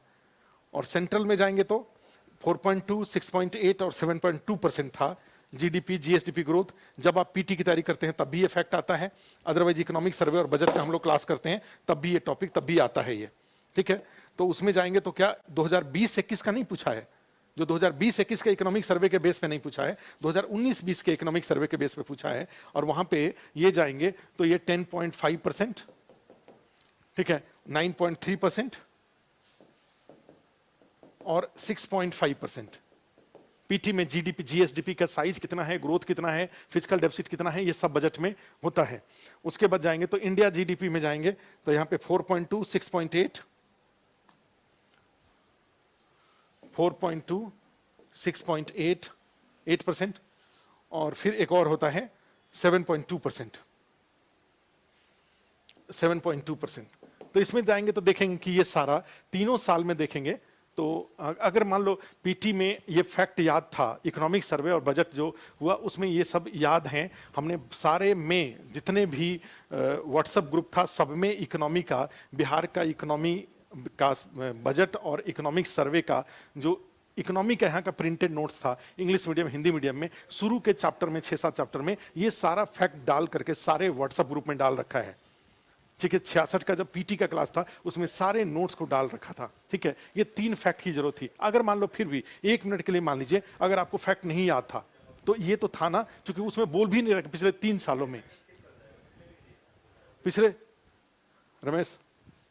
पिछले 3 सालों में ये जो मान ली हमें ये हमेशा से रहा है कि बिहार का जो जीएसडीपी ग्रोथ है वो जीएसडीपी ग्रोथ सेंट्रल गवर्नमेंट से ज्यादा रहा है, जैसे मोर देन 10% के आसपास। तो आप ऐसा लिख के चल सकते थे। और फिर राज्यों में रहा है हमेशा, जो मोदी जी की सरकार रही है इसमें 5 से 7% के बीच में रहा है जीएसडीपी ग्रोथ। तो यहाँ पे एक इंटेलेक्चुअलिटी की यूज करना था अगर ये डेटा आपको याद नहीं था तो, लेकिन उसके बाद तो सब बातें बिल्कुल सामान्य हो जानी थी। ये लिखने, एक तो इंट्रोडक्शन वाला पार्ट था, और इंट्रोडक्शन वाले पार्ट के बाद फिर आना था ये जो ग्रोथ वाला, अगर याद था तो वो लिखना था। याद नहीं होगा, अधिकांश लोगों को ये डेटा याद नहीं होगा। एक लमसम परसेप्शन जरूर होगा कि हाँ राज्य का 10% से ज्यादा रहता है, और स्टेट राज्य का 10% से ज्यादा रहता है जीएसडीपी ग्रोथ, और सेंट्रल गवर्नमेंट का 5 से 7% के बीच में रहता है मोदी जी का। ठीक है, ये जरूर परसेप्शन सबका होगा, और इतना लिखने से भी हो जाना था। एकदम से एग्जैक्ट जो डेटा हमने बताया उस तरह का डेटा लिखने की जरूरत नहीं थी। अगर याद नहीं था, नहीं भी हो याद होगा, मुझे पता है नहीं याद होगा, लेकिन लमसम ये परसेप्शन जरूर होगा, ये इसका भी और परसेप्शन जरूर होगा उसका भी, और उतना लिखने से ही परिचय में ही आपको निकल के आ जाना था। ये बहुत बार चर्चा है सुशील मोदी जी के द्वारा जब वित्त मंत्री थे कि बार बार किस तरह से केंद्र सरकार का जो बजट है, केंद्र सरकार के जीडीपी ग्रोथ की तुलना में राज्य का जीडीपी ग्रोथ कैसे अधिक रहा है, ये हर बार ये चर्चा में आते रहा। उसके बाद जब ये चर्चा करने के बाद ग्रोथ में, उसके बाद ये ग्रोथ कहां से राज्य में मिला है, ठीक है, तो उसके लिए और उसके कारण क्या क्या है, तो आप जानते हैं 3 ही क्षेत्र तो होता है, प्राथमिक कृषि विकास, उसके बाद औद्योगिक विकास इंडस्ट्रियल डेवलपमेंट, और उसके बाद सेवा क्षेत्र विकास। और ये तो हुआ ही हुआ है। कृषि विकास में जाएंगे तो राज्य सरकार के उपाय में कृषि विकास रोड मैप, हम लोगों ने इकोनॉमिक सर्वे से ही हर कुछ कृषि विकास के लिए जो भी इनिशिएटिव्स हैं सब इकोनॉमिक सर्वे से ही करवाया हुआ है। कृषि विकास उपाय, इनिशिएटिव्स ऑफ एग्रीकल्चर डेवलपमेंट, औद्योगिक विकास उपाय, उद्योग मित्र, जिला उद्योग केंद्र, BIADA Bihar industrial development area development authority, इसके अलावा जाएंगे तो बिहार स्टार्टअप पॉलिसी 2017 उसके लिए किए गए उपाय, और फिर सेवा क्षेत्र में जाएंगे तो विभिन्न पर्यटन सर्किट वगैरह जो है पर्यटन को बढ़ावा देने के लिए उपाय, initiatives to develop tourism in a state. ठीक है, तो ये सारा उपाय हम लोगों ने किया। और फिर उसके बाद तो यही देखिए क्वेश्चन भी यही था। क्वेश्चन क्या था, बस एक डेटा, माने बस यही है कि आपको वो डेटा याद है कि नहीं, शुरू वाला। अगर शुरू का डेटा अगर याद था, ठीक है, क्योंकि हमने 2019-20 के इकोनॉमिक सर्वे के आधार पर ही इकोनॉमिक्स कराया था, ठीक है, तो अगर शुरू का वो डेटा अगर याद है, तो अगर नहीं भी याद है तो हमने जैसे कहा कि 10% से ऊपर, और फिर यहाँ पे 5 से 7% के बीच में ये करके अगर आप इस क्वेश्चन को निकाल लेते हैं तो उसके बाद बिहार का विकास दर भारत के विकास दर से अधिक रहा है, अर्थव्यवस्था के किन क्षेत्रों में इस प्रगति ने योगदान किया है, तो किन क्षेत्रों में, कौन से क्षेत्र में, तो आप समझ रहे हैं ये वाला तीनों क्षेत्र में, एग्रीकल्चर, इंडस्ट्री और ये, और कैसे कैसे इस ग्रोथ को बढ़ावा दिया है, तो आपका आंसर निकल जाना था। ठीक है, तो ये था इसमें। नेक्स्ट क्वेश्चन में जाइए। अगला क्वेश्चन सब में बिहार बिहार किया हुआ है इस बार, ये था, हम लोगों ने भी इकोनॉमिक्स में खाली बिहार बिहार ही किया हुआ था। इकोनॉमिक सर्वे, बिहार के इकोनॉमिक सर्वे और बिहार के बजट का ही तो यूज किया था सब जगह, सारे आंसर लिखवाने में, जितना नोट्स, जितना टॉपिक कराया था। नेक्स्ट क्वेश्चन देखिए, बिहार में व्याप्त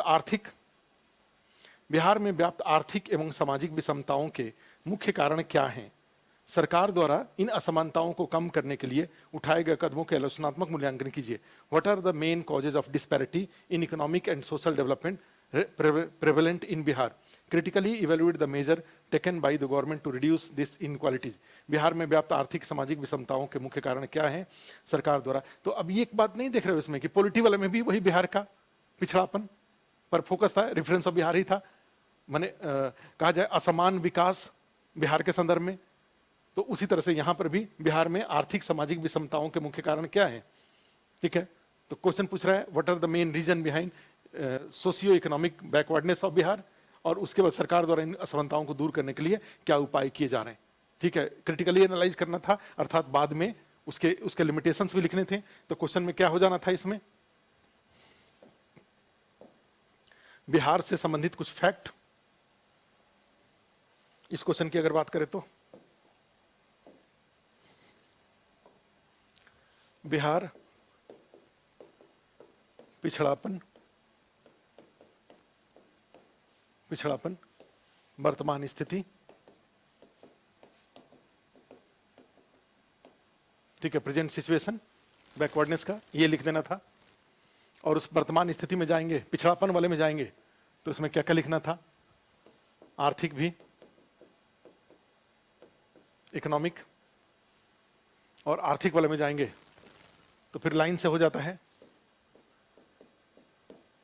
गरीबी दर, जो पॉवर्टी रेट है, हम लोगों ने जो गरीबी का टॉपिक किया था उसमें सारा डेटा लिखा था, एमपीआई, ठीक है, मल्टी डायमेंशनल पॉवर्टी इंडेक्स के अनुसार, सुरेश तेंदुलकर समिति के रिकमेंडेशन के अनुसार, ठीक है, सबके आधार पर किस तरह से बिहार पीछे है, बिहार में गरीबी दर अधिक है, ये लिखना था। बेरोजगारी, बेरोजगारी पिछड़ापन की स्थिति की बात कर रहा हूं, बेरोजगारी, अब माइग्रेशन, अनएम्प्लॉयमेंट के बाद माइग्रेशन, उसके बाद जाएंगे तो आर्थिक रूप से औद्योगिक विकास की कमजोर स्थिति, वीक सिचुएशन ऑफ, और कुछ कुछ डेटा याद अगर रहे तो per capita income, per capita income भी लिख सकते हैं, या और भी लिख सकते हैं प्रति व्यक्ति बिजली खपत, पर कैपिटा विद्युत खपत, दूध का खपत, माने जो भी डेटा आपको मिले वो सारा डेटा यहां लिख करके ये प्रमाणित करना था कि बिहार में पिछड़ापन है, ठीक है, ये इसमें जाएगा। तो एक बेरोजगारी दर गरीबी दर किस तरह से अधिक है, अनएम्प्लॉयमेंट है, माइग्रेशन बड़े पैमाने पे होता है, इंडस्ट्रियल डेवलपमेंट बिहार में छोटा है, ठीक है, उसी के अलावा जाएंगे तो पर कैपिटा जो जीएसडीपी है बिहार का वो कितना है, बजट में ही शुरू में ही लिखा हुआ है, plus per capita electricity consumption, ये जाएंगे तो ये सब हो जाता है ये। उसके बाद दूसरा जो इसमें है सामाजिक स्थिति, सामाजिक पिछड़ापन, सोशल बैकवर्डनेस, और सोशल बैकवर्डनेस में जाएंगे तो ठीक है आपका लिटरेसी की स्थिति क्या है, मेल लिटरेसी क्या है, ओवरऑल लिटरेसी स्टेट की स्थिति कितना खराब है, फिर उसके बाद मेल का कितना है, फीमेल का कितना है। उसके अलावा जाएंगे तो जो कोई बिहार का जो एसडीजी इंडेक्स के अनुसार अगर जाते हैं तो वहां अगर किसी ने भी थोड़ा बहुत भी देखा होगा, चूंकि चर्चा तो आया ही था, एसडीजी इंडेक्स का खूब न्यूज में आया था चर्चा में कि बिहार सबसे पीछे है, तो वहां पर भी थोड़ा भी अगर आपने देख रखा था तो वहां से कई सारे social indicators, education, health, education के अलावा हेल्थ का, मेल न्यूट्रिशन का, ड्रिंकिंग वाटर का, हाउसिंग का, ये सब कई सारे पैरामीटर्स यहां से मिल जाते। तो ओवरऑल क्या निकल के आ जाता कि बिहार पिछड़ा है, और बिहार पिछड़ा होने के बाद फिर आ जाता था इसका कारण क्या है, what are the causes of, ठीक है, उसके बाद आ जाता है इसके कारण, ठीक है। देखिए कारण में इसमें पूछा सामाजिक विषमताओं के मुख्य कारण क्या हैं, संक्षेप में इसकी चर्चा करनी थी, मुख्य कारण पे जाने थे, और कारण की फिर आपको चर्चा कर लेना था बहुत सारे, किस तरह से बिहार में जल प्रबंधन का अभाव है, लैक ऑफ वाटर मैनेजमेंट है, और इस कारण से बिहार में करीब करीब बिहार के 70% जो जिले हैं वो 70% जिले बाढ़ और सूखा से प्रभावित हैं। फ्लड एंड मैंने कहा 60 टोटल 94,000 स्क्वायर किलोमीटर का राज्य है, जिसमें करीब 68,000 स्क्वायर किलोमीटर के आसपास का जो एरिया है, करीब 28 राज्य 38 जिलों में 28 जिले बाढ़ से प्रभावित रहते हैं। साल के 3 महीने में बाढ़ से प्रभावित रहने वाले 28 जिलों की संख्या है, और पूरे देश का करीब 30 से 40% जो बाढ़ प्रभावित क्षेत्र हैं वो अकेले बिहार में है। उसी तरह से ड्राउट की स्थिति है, तो ये हो जाता है कि जल प्रबंधन का अभाव, लैक ऑफ वाटर मैनेजमेंट एक इंपॉर्टेंट कारण होता है, और उसमें बाढ़ की स्थिति, सूखे की स्थिति, और भी जो अन्य जो क्लाइमेटीज वगैरह होते हैं उनकी चर्चा, जल जमाव, वाटर लॉगिंग, ये सारा एक कारण हो जाता है। उसके अलावा जाएंगे तो जैसे एक महत्वपूर्ण बिहार के पिछड़ापन का एक महत्वपूर्ण कारण है प्राकृतिक संसाधनों की कमी, स्पेशली झारखंड के विभाजन के बाद। तो इस तरह से कारणों की चर्चा करनी थी, ठीक है, और कारणों की, करप्शन भी एक इंपॉर्टेंट काम है, लॉ एंड ऑर्डर भी एक इंपॉर्टेंट वहां पे समस्या रही है, जिसके कारण भी राजनीतिक इच्छा शक्ति की कमी भी एक रहा है, जिस कारण से राज्य के द्वारा बड़े पैमाने पे विदेशी निवेशकों को अपने यहाँ आकर्षित नहीं किया जा पाया है। अब जाकर करीब जो मुख्यमंत्री जी हैं, पता चला कि पीछे 15 साल से मुख्यमंत्री हैं, और अभी जो बिहार के जो लोग जो बिहार के बाहर रहते हैं, विदेशों में रहते हैं, जो कि बिहार में कैसे उनका खूब अच्छा जुड़ाव है, उनके साथ पहली बार, पीछे सोचिए 15 साल में फर्स्ट टाइम एक जो नॉन रेजिडेंशियल जो बिहारी हैं उनका सब मीटिंग हुआ था, और उनसे वो ऑनलाइन जुड़े थे। ना तो ऐसी कोई पता चला कि जैसे बाहर में जाना, सारे अमेरिका जाना, अन्य देशों में जाना, या पता कराना, पूरा एक पोर्टल बना कर रखना कि सारे बिहार के लोग जितना जहां जहां बाहर में हैं वो सब बाहर के लोगों को एक दूसरे उससे जोड़ा जाए। इवन बिहार के बाहर दिल्ली में जो लोग रहते हैं, अन्य राज्यों में जो लोग रहते हैं, इतने एक्सपीरियंस्ड लोग हैं, इतने पैसे वाले लोग हैं, ठीक है, उन सब लोगों को उससे जोड़ें और बिहार का तो पता लगा कि राज्य में जो राज्य में है वो भी कोशिश करता है। माननीय मुख्यमंत्री जी हैं, वो भी हमें लग रहा है कि ठीक है, वो उनको छोड़ करके बाकी सब लोग बिहार के बाहर ही घूमने में उनको अच्छा लगता है। तो बिहार के जो लोग हैं जो बाहर में हैं, जिनका इमोशंस बिहार से जुड़ा हुआ है, उनके एक्सपीरियंस, जैसे माइग्रेंट लेबरर्स के बारे में कहा गया है कि ये जो कोरोना के दौरान जो माइग्रेंट लेबरर्स जो बिहार गए, उन्होंने जाकर के वहां पे अपना बिजनेस शुरू कर लिया। क्यों? क्योंकि उनके पास एक्सपीरियंस था और उनके पास पैसे की व्यवस्था अगर उन्होंने कर लिया तो वो उसको यूज करके उन्होंने, अब कहा जाए कि जैसे एक आया कि नमक रोटी खाएंगे पानीपत नहीं जाएंगे। पानीपत में होजियरी का बहुत बड़े पैमाने पे कंबल वगैरह का बिजनेस है, अब वहां नहीं जाएंगे, अपना काम करेंगे। अब यहाँ पे सरकार, ये तो सरकार की भूमिका, राजनीतिक इच्छा शक्ति की कमी, ये सब भी आपको इसमें लिखना था। फिर उसके बाद आलोचना, तो उपाय लिखने थे एग्रीकल्चर डेवलपमेंट के लिए, इंडस्ट्रियल डेवलपमेंट के लिए, इंफ्रास्ट्रक्चर के लिए 7-2.0। अब इस बार के पेपर के साथ एक सबसे बड़ी गड़बड़ी ये है कि पेपर में एक ही बात को सब में सारे क्वेश्चन में यूज करना था। एक ही जो फैक्ट है उसको घुमा करके पॉलिटी वाले में भी यूज करना था, उसी क्वेश्चन को, उसी बात को घुमा करके इसके ऊपर वाले क्वेश्चन में भी यूज करना था, इसमें भी यूज करना था, उसी तरह के एक ही फैक्ट को सेकंड वाले इस 6 नंबर क्वेश्चन में भी यूज करना था, उपाय वगैरह को, और इसी क्वेश्चन को फिर आकर के एक तरह से पॉपुलेशन डिविडेंड, डेमोग्राफिक डिविडेंड वाले में भी यूज करना था।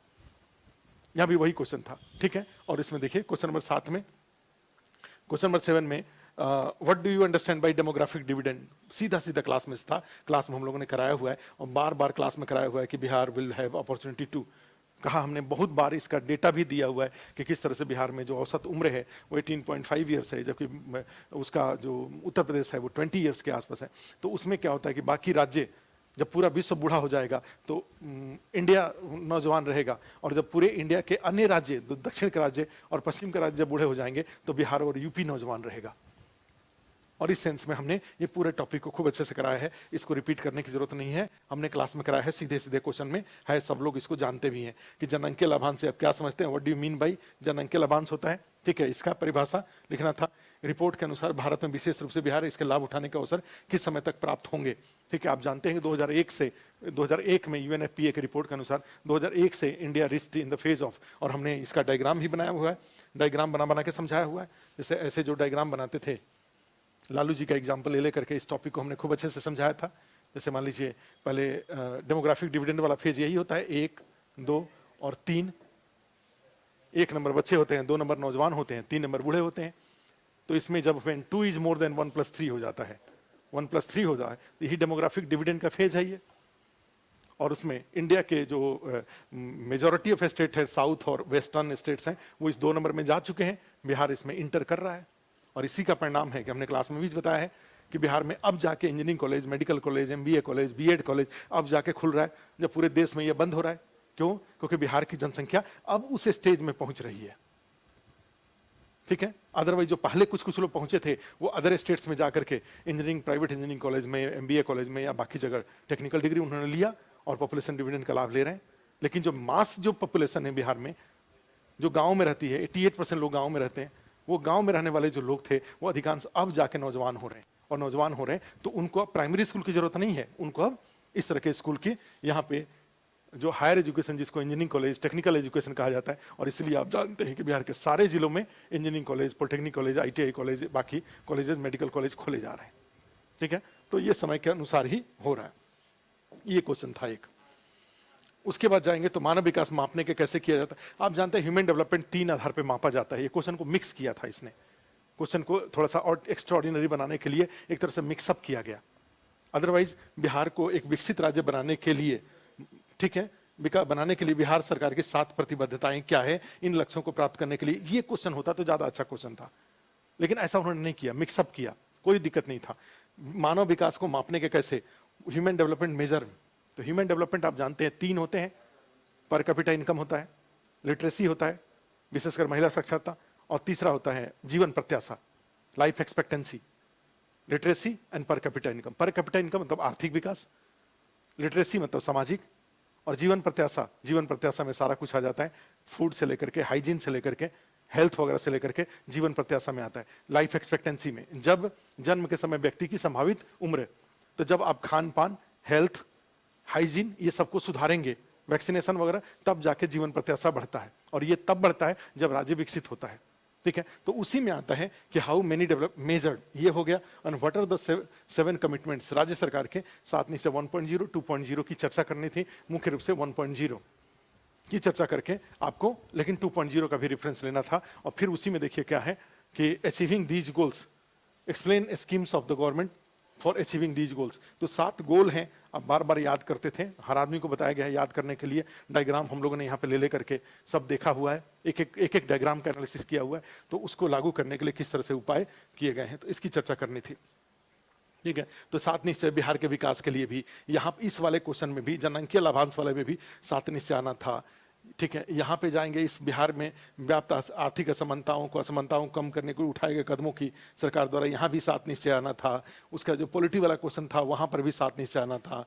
फिर उसमें पता 2019-20 में 3 वर्षों में विकास दर किसका योगदान रहा है, यहाँ भी 7 निश्चय को आप चाहें तो रेफरेंस को लिख सकते थे। तो एक ही क्वेश्चन में, क्वेश्चन का नेचर ऐसा है कि सब एक ही तरह के क्वेश्चन है, बिहार की समस्याएं, बिहार का पिछड़ापन और पिछड़ापन को दूर करने के लिए उपाय, सब क्वेश्चन एक ही है। ठीक है, अदरवाइज थोड़ा बहुत। तो उसके बाद अब देखो नेक्स्ट क्वेश्चन में, लास्ट में आ जाइए, क्योंकि अब इसके बाद 2 बजे से क्लास है। 9 नंबर क्वेश्चन में ये साइंस टेक्नोलॉजी का था। देखो साइंस टेक्नोलॉजी में एक नया नेचर आया हुआ है क्वेश्चन का, कि जो देखो क्वेश्चन क्या था, इकोनॉमी ज्योग्राफी पार्ट 2 में आता है, और यहाँ पे क्या था, सारा का सारा क्वेश्चन क्या आ गया, सबका सब क्वेश्चन यहाँ पे इकोनॉमी का आ गया। ठीक है, पार्ट 2 में अब क्या कर रहे हैं, साइंस टेक्नोलॉजी और ज्योग्राफी को एक साथ, पीछे से ट्रेंड आ रहा है ये कि इकोनॉमी में, और उस तरीके से जाएंगे। तो आप देखिए साइंस टेक्नोलॉजी में एक क्वेश्चन, ये कोविड, ये सिंपल सा क्वेश्चन था, कुछ नहीं था। कोविड-19, India is the second most affected covid nation in the world. कोविड-19 एक इसका डायग्राम, एक इसका पार्ट हो गया, कोविड-19 के बारे में लिखना था। A fast vaccination process along with the social distancing a mask use is the only solution to overcome, is not a fast vaccination process along with the social distancing and mask use is the only solution to the overcome deadly virus. Describe the role played by, अच्छा, दुनिया प्रभावित दूसरा राष्ट्र इस जानलेवा virus के उन्मूलन के लिए केवल सामाजिक दूरी, मास्क के प्रयोग के साथ साथ एक तेज टीकाकरण आवश्यक है। ठीक है, जो एसओपी था प्लस वैक्सीनेशन की बात कर रहा है ये, और प्रधानमंत्री द्वारा प्रतिपादन करने के लिए वैक्सीन। तो इसमें क्या हुआ, इस क्वेश्चन के 3 पार्ट थे, देखो कैसे कैसे। एक तो अबाउट कोविड-19 था, और दूसरा इसमें था सेकेंड, एक तो ये था, दूसरा था एसओपी, जो गाइडलाइंस जारी किया गया था भाई, सोशल डिस्टेंसिंग और किस तरह से मास्क वगैरह, ये था।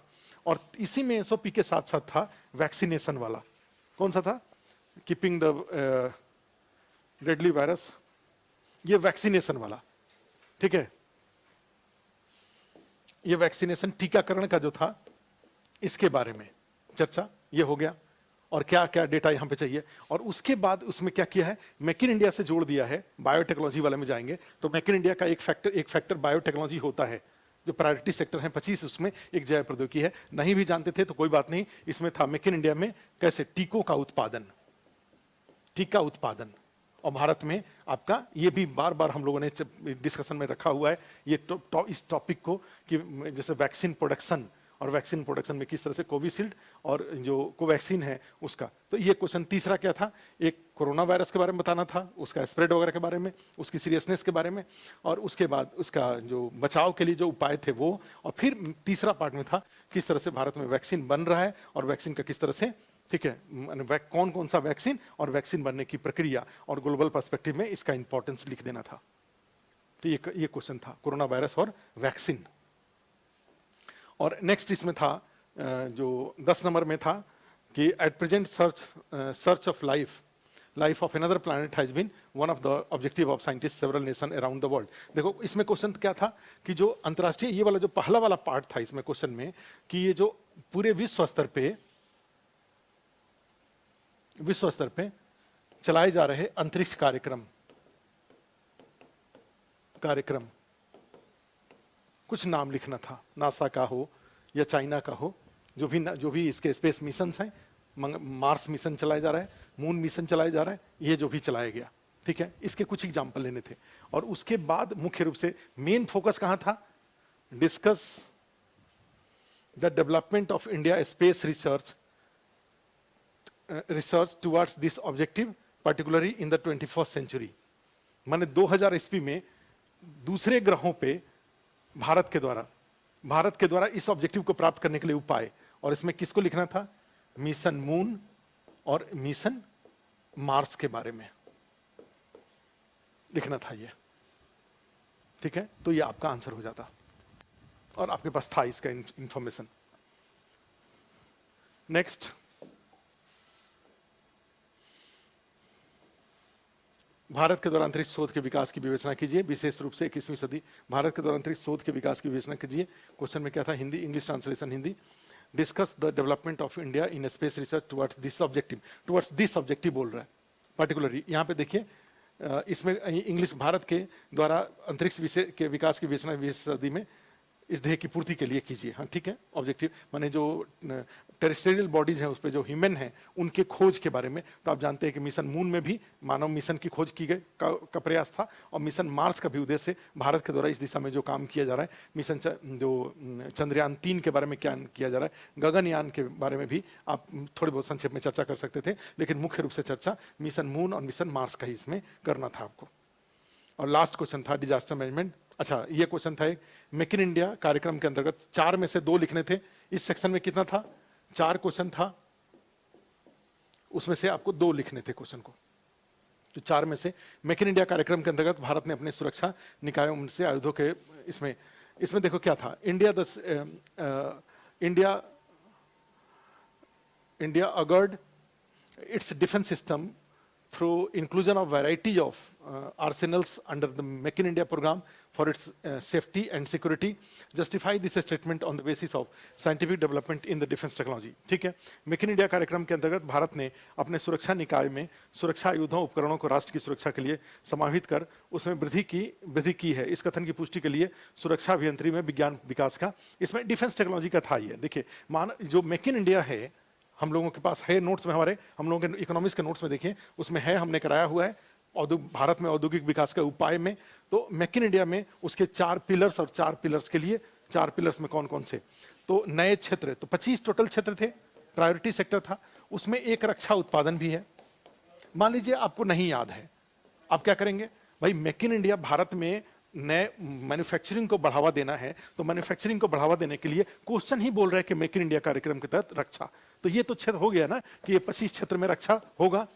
अब इसके लिए क्या उपाय किया जा रहा है, तो उस उपायों में जाएंगे तो आप जानते हैं कि भारत में रक्षा उत्पादन में के कितने डायमेंशंस होते हैं भाई। एक मिसाइल का है ही, इसमें जाएंगे तो डीआरडीओ के द्वारा, जो डीआरडीओ और उसके जो ऑर्गेनाइजेशंस हैं, 50 संस्थाएं इसके सब सपोर्टर्स हैं, डीआरडीओ प्लस 50, ये दोनों मिला करके यहाँ पे रिसर्च एंड डेवलपमेंट के लिए काम कर रहे हैं। और रिसर्च डेवलपमेंट में मिसाइल डेवलपमेंट हो रहा है, आप जानते हैं आईजीएमडीपी संक्षेप में चर्चा करना था, ब्रह्मोस चर्चा करना था, अस्त्र की चर्चा, ठीक है, ये सब की चर्चा करके, और उसके बाद फिर अन्य जो कुछ भी मिशन जैसे हो रहे हैं, जैसे तेजस है, तेजस को बढ़ावा देना एचएएल के साथ मिलकर के, या फिर जाएंगे तो अन्य जो दूसरे देशों से टेक्नोलॉजी लेकर के इसको यहाँ पे प्रमोट करना डिफेंस टेक्नोलॉजी के तहत किया जा रहा है। तो इसका इस रूप में आंसर आपको लिख लेना था। और लास्ट क्वेश्चन ज्योग्राफी का था, ज्योग्राफी में डिजास्टर मैनेजमेंट, और फिर उसमें जो 12वां क्वेश्चन था, 12वां क्वेश्चन, विगत कई वर्षों में बाढ़ एवं सूखे की स्थिति ने बिहार राज्य के उन्नयन एवं समृद्धि को लगातार प्रभावित किया है। इस प्रकार के टीवी दुर्घटना प्रबंधन ने विज्ञान एवं अभियंत्रण की भूमिका को विशेष उदाहरण के साथ विवेचना कीजिए। अच्छा कोई नहीं, floods and drought in Bihar has been the major hurdles over the years which has constantly affected its growth and prosperity. Discuss the role of science and technology in the kind of disaster management with typical example. ठीक है, typical example बोल रहा है, तो इसमें क्या हुआ, 2 आपदा इसके बारे में लिखना था बिहार में, फ्लड और ड्राउट्स का के बारे में, ठीक है। ज्योग्राफी के क्वेश्चन साइंस टेक्नोलॉजी में ले लिया ज्योग्राफी और साइंस टेक्नोलॉजी को एक तरह से, और उसके बाद जब ये दोनों को ले लेना था तो उसके बाद बिहार गवर्नमेंट का भी है एक प्री डिजास्टर और डिजास्टर के लिए। तो अदरवाइज जब भी डिजास्टर का क्वेश्चन होता है तो हम लोगों ने उसको 3 पार्ट में पहले भी बांटा हुआ है। कौन कौन सा? प्री डिजास्टर, डिजास्टर और पोस्ट डिजास्टर, यानी बाढ़ के पहले, बाढ़ के दौरान और बाढ़ के बाद, या सूखा के पहले, सूखा के दौरान और सूखा के बाद उपाय होगा। ये 3, pre disaster, disaster and post disaster. और यहां पर फिर तीनों में साइंस टेक, और साइंस टेक में आप जानते हैं कि कई सारी चीजें यूज होती हैं। स्पेस टेक्नोलॉजी यूज हो रहा है आज के डेट में, कल्पना 1 जो उपग्रह है उससे आपको मौसम पूर्वानुमान की जानकारी मिलती है, क्या हो रहा है, कहीं बादल फट रहा है उसकी जानकारी मिल जाती है, बारिश की क्या इंटेंसिटी है उसकी जानकारी मिल जाती है, ये सब जानकारी मिल जाता है। कहीं से बाढ़ का स्थिति आ रहा है, रिमोट सेंसिंग सैटेलाइट से आपको पूरा उसका ड्रेनेज सिस्टम पता चल जाता है कि बाढ़ की स्थिति क्या है, नेपाल में क्या हुआ है, अब बिहार में कब तक वो पहुंचेगा। ये सारी जानकारी आपको रिमोट सेंसिंग सैटेलाइट से प्राप्त हो जाता है। आपको ये पता चल जाता है कि बारिश की स्थिति नहीं होने वाली है, सूखा पड़ने की संभावना है, कितने जिलों में सूखा है, ये भी आप सैटेलाइट का उपयोग करके एक दोनों तरह के ऑर्बिट से, जो ये जो जियो स्टेशनरी ऑर्बिट है उससे भी और पोलर ऑर्बिट है उससे भी, दोनों सैटेलाइट, दोनों ऑर्बिट के सैटेलाइट से आपको प्री डिजास्टर भी जानकारी मिलता है, डिजास्टर भी और पोस्ट डिजास्टर भी मैनेजमेंट आप कर सकते हैं। ठीक है, इस सैटेलाइट टेक्नोलॉजी को यूज करके आप जीआईएस भी तैयार कर सकते हैं, ज्योग्राफिकल इंफॉर्मेशन सिस्टम भी क्रिएट कर सकते हैं। और national disaster management act, national 2005, national disaster management authority, state disaster management authority, जो स्टेट डिजास्टर मैनेजमेंट डिपार्टमेंट, ये सारा मिल करके डिजास्टर को कोऑर्डिनेट करते हैं पंचायत के लेवल तक। ठीक है, और फिर उसमें आ जाता है प्री डिजास्टर, डिजास्टर और पोस्ट डिजास्टर के लिए space technology, information communication technology, उसमें जाएंगे तो टेलीविजन का रोल, उसमें जाएंगे तो आपका मोबाइल का रोल, हेल्पलाइन नंबर सारे जारी किए जाते हैं, आपका रेडियो का उपयोग किया जाता है, ये सारी चीजें की जा रही हैं। या फिर देखेंगे तो मैकेनिकल इंस्ट्रूमेंट्स बहुत सारे हैं, जैसे नाव का, डिजास्टर के दौरान नाव का डिसिल्टिंग, नेपाल से जो नदियां निकलती हैं वो बड़े पैमाने पे पानी के साथ साथ सिल्ट लेकर के आती हैं, गाद लेके आती हैं और उससे नदियों का ऊपर उड़ जाता है, तो इसको भी हटाने में mechanical technology, you can use mechanical technology. ठीक है, तो ये सारा का सारा आपको इसमें लिखना था, 3 पार्ट में बांट के, एक तो इंट्रोडक्शन लिखना था, फिर 3 पार्ट में बांट करके pre disaster, disaster, post disaster, और फिर इसको वे फॉरवर्ड करना था, कंक्लूड करना था। और इंट्रोडक्शन में बिहार में बाढ़ की स्थिति क्या है, बिहार में सूखे की स्थिति, इसका मैप भी बनाना था, बिहार का नक्शा भी बनाना था, उसमें कौन सा एरिया, ऊपर वाला एरिया जो फ्लड का है और नीचे वाला एरिया जो मुख्य रूप से ड्राउट का है, ये भी आपको दिखाना था। फ्लड अफेक्टेड डिस्ट्रिक्ट भी दिखाने थे, ड्राउट, तो आपका अच्छा आंसर हो जाता। ठीक है, और ये बड़ा कॉमन टॉपिक था, क्लास में भी सब इसको कराया गया था। ठीक है, तो ये था। तो खैर माने ये सारे के सारे, अब हम तो नहीं, आज तो नहीं हो पाया, हमने केवल पेपर ही डिस्कस कर पाए। अब एक एक करके हम आपको टॉपिक्स बताएंगे, आगे क्लास में बताएंगे। पहले तो इकोनॉमी का क्लास करेंगे, फिर उसके बाद हम आपको ये करेंगे। तो कल से जो मेंस का क्लास है, जिसको देखो अब हर आदमी की जरूरतों को, एक एक इंडिविजुअल की जरूरत नहीं पूरी की जा सकती है। ये बीपीएससी 67 के लिए नया बैच है। ये बीपीएससी 67 का कल फर्स्ट क्लास होगा। ये तो पेपर डिस्कस कर रहे थे, तो जिनका अब जो पहले से कुछ किए हैं, नहीं किए हैं, जिनको जैसी जरूरत हो, अपना रमेश जी को फोन करके टाइल्स एक्टिवेट करा लीजिए अपने पे। अगर आपको लगता है कि नहीं आपको पॉलिटी पहले होना चाहिए, आप पॉलिटी के टाइल्स एक्टिवेट करा लीजिए, साथ में इकोनॉमी पढ़ते रहिए। अगर आपको लगता है कि इकोनॉमी नहीं हुआ है तो कल से फर्स्ट क्लास से स्टार्ट करेंगे, नया क्लास शुरू करेंगे हम लोग। अब इसमें सजेशन की ज्यादा गुंजाइश नहीं है। हाँ, जिनका जो अपनी आपकी पर्सनल डिजायर जो है, जिस सेक्शन की पर्सनल डिजायर है, अभी थोड़े दिन पहले क्लास कंप्लीट हुआ है, आप उस क्लास को अपने ऐप पर एक्सेस करा लीजिए और उसको पढ़िए। लेकिन साथ में इकोनॉमिक्स का क्लास चूंकि बहुत पहले हुआ था, बिहार का इकोनॉमिक सर्वे और बजट के पहले हुआ था, जो अभी 2021-22 का जो बजट आया है और 20-21 का इकोनॉमिक सर्वे आया है, इसके आधार पर अब अगला क्वेश्चन बनेगा, वो हम नहीं कराए थे। ठीक है, हमने इकोनॉमिक सर्वे, पहले के इकोनॉमिक सर्वे के अनुसार इकोनॉमी कराया था। तो इकोनॉमी हुए बहुत दिन हो गया, इसलिए हम इकोनॉमी कराएंगे। ठीक है, इकोनॉमी से चीज़ों को स्टार्ट कर रहे हैं। और साथ में आपका जो पीटी का क्लास है वो ज्योग्राफी चल रहा है, ज्योग्राफी खत्म होते ही पॉलिटी या पॉलिटी का जो बैलेंस क्लास बचा हुआ है कहीं और भी अदरवाइज भी कंप्लीट करा दिया जाएगा। तो ये है, अन्य बातें आप कॉल करके आप चाहें तो पूछ सकते हैं। मोबाइल नंबर सबके पास होगा, जो पहले से अस्थायी इसमें जुड़े हुए हैं उनके पास मोबाइल नंबर है, जो नहीं जुड़े हुए हैं उनके लिए मोबाइल नंबर आपको मोबाइल नंबर मैं बता देता हूं। जो आस्था आईएएस का है, आईएएस का मोबाइल नंबर 9540608800233080 और फिर 9810664003, इस पे कॉल कर लीजिएगा। व्हाट्सएप ग्रुप में जो जुड़ना चाहते हैं वो भी इस पे कॉल करके बता देंगे, तो वो व्हाट्सएप ग्रुप में जोड़ देंगे। तो ये सब चीज़ें हैं आज के लिए। फिर हम लोग नेक्स्ट, जो कोई फी वगैरह पे किसी को कोई सूचना चाहिए तो इस सब पे कॉल करिए आप। अदरवाइज कुछ लोग यूट्यूब पे, जैसे हमें बताया जाता है, हम लोग देखो यूट्यूब से मैं नहीं संपर्क में रहता हूँ, एक बात ध्यान रखिएगा। मैं जो क्लास कराया वो इन लार्जर इंटरेस्ट में, जो लोग देखना चाहते हैं उनके लिए, जो नहीं देखना चाहते हैं उनके लिए तो है ही नहीं। ठीक है, उनके लिए यूट्यूब पे डाल दिया जाता है कि जो हम लोगों की क्लास को सुनना चाहते हैं, देखना चाहते हैं, डाल दिया जाता है। हमसे फिर उसमें उस यूट्यूब पे मुझे टारगेट करके कुछ क्वेश्चन मत पूछिए। ठीक है, और क्वेश्चन, चूंकि जो ऑफिस में जो सिस्टम है वो सिस्टम वो सब अपलोड करता है, तो आपको अगर कोई उसमें डाउट है, कोई क्लैरिटी चाहिए, तो वो सारा का सारा इस नंबर पे कॉल करके, या वो जो उसमें शुरू में ही कवर पेज पे उसमें मोबाइल नंबर दिया गया रहता है, उस पर आप कॉल करिएगा। ठीक है, ये चीज़ है। चलिए तो ठीक है, थैंक यू, आज के लिए इतना ही। कल फिर हम लोग मिलेंगे। अब क्लास आपका है, ज्योग्राफी का क्लास करिए।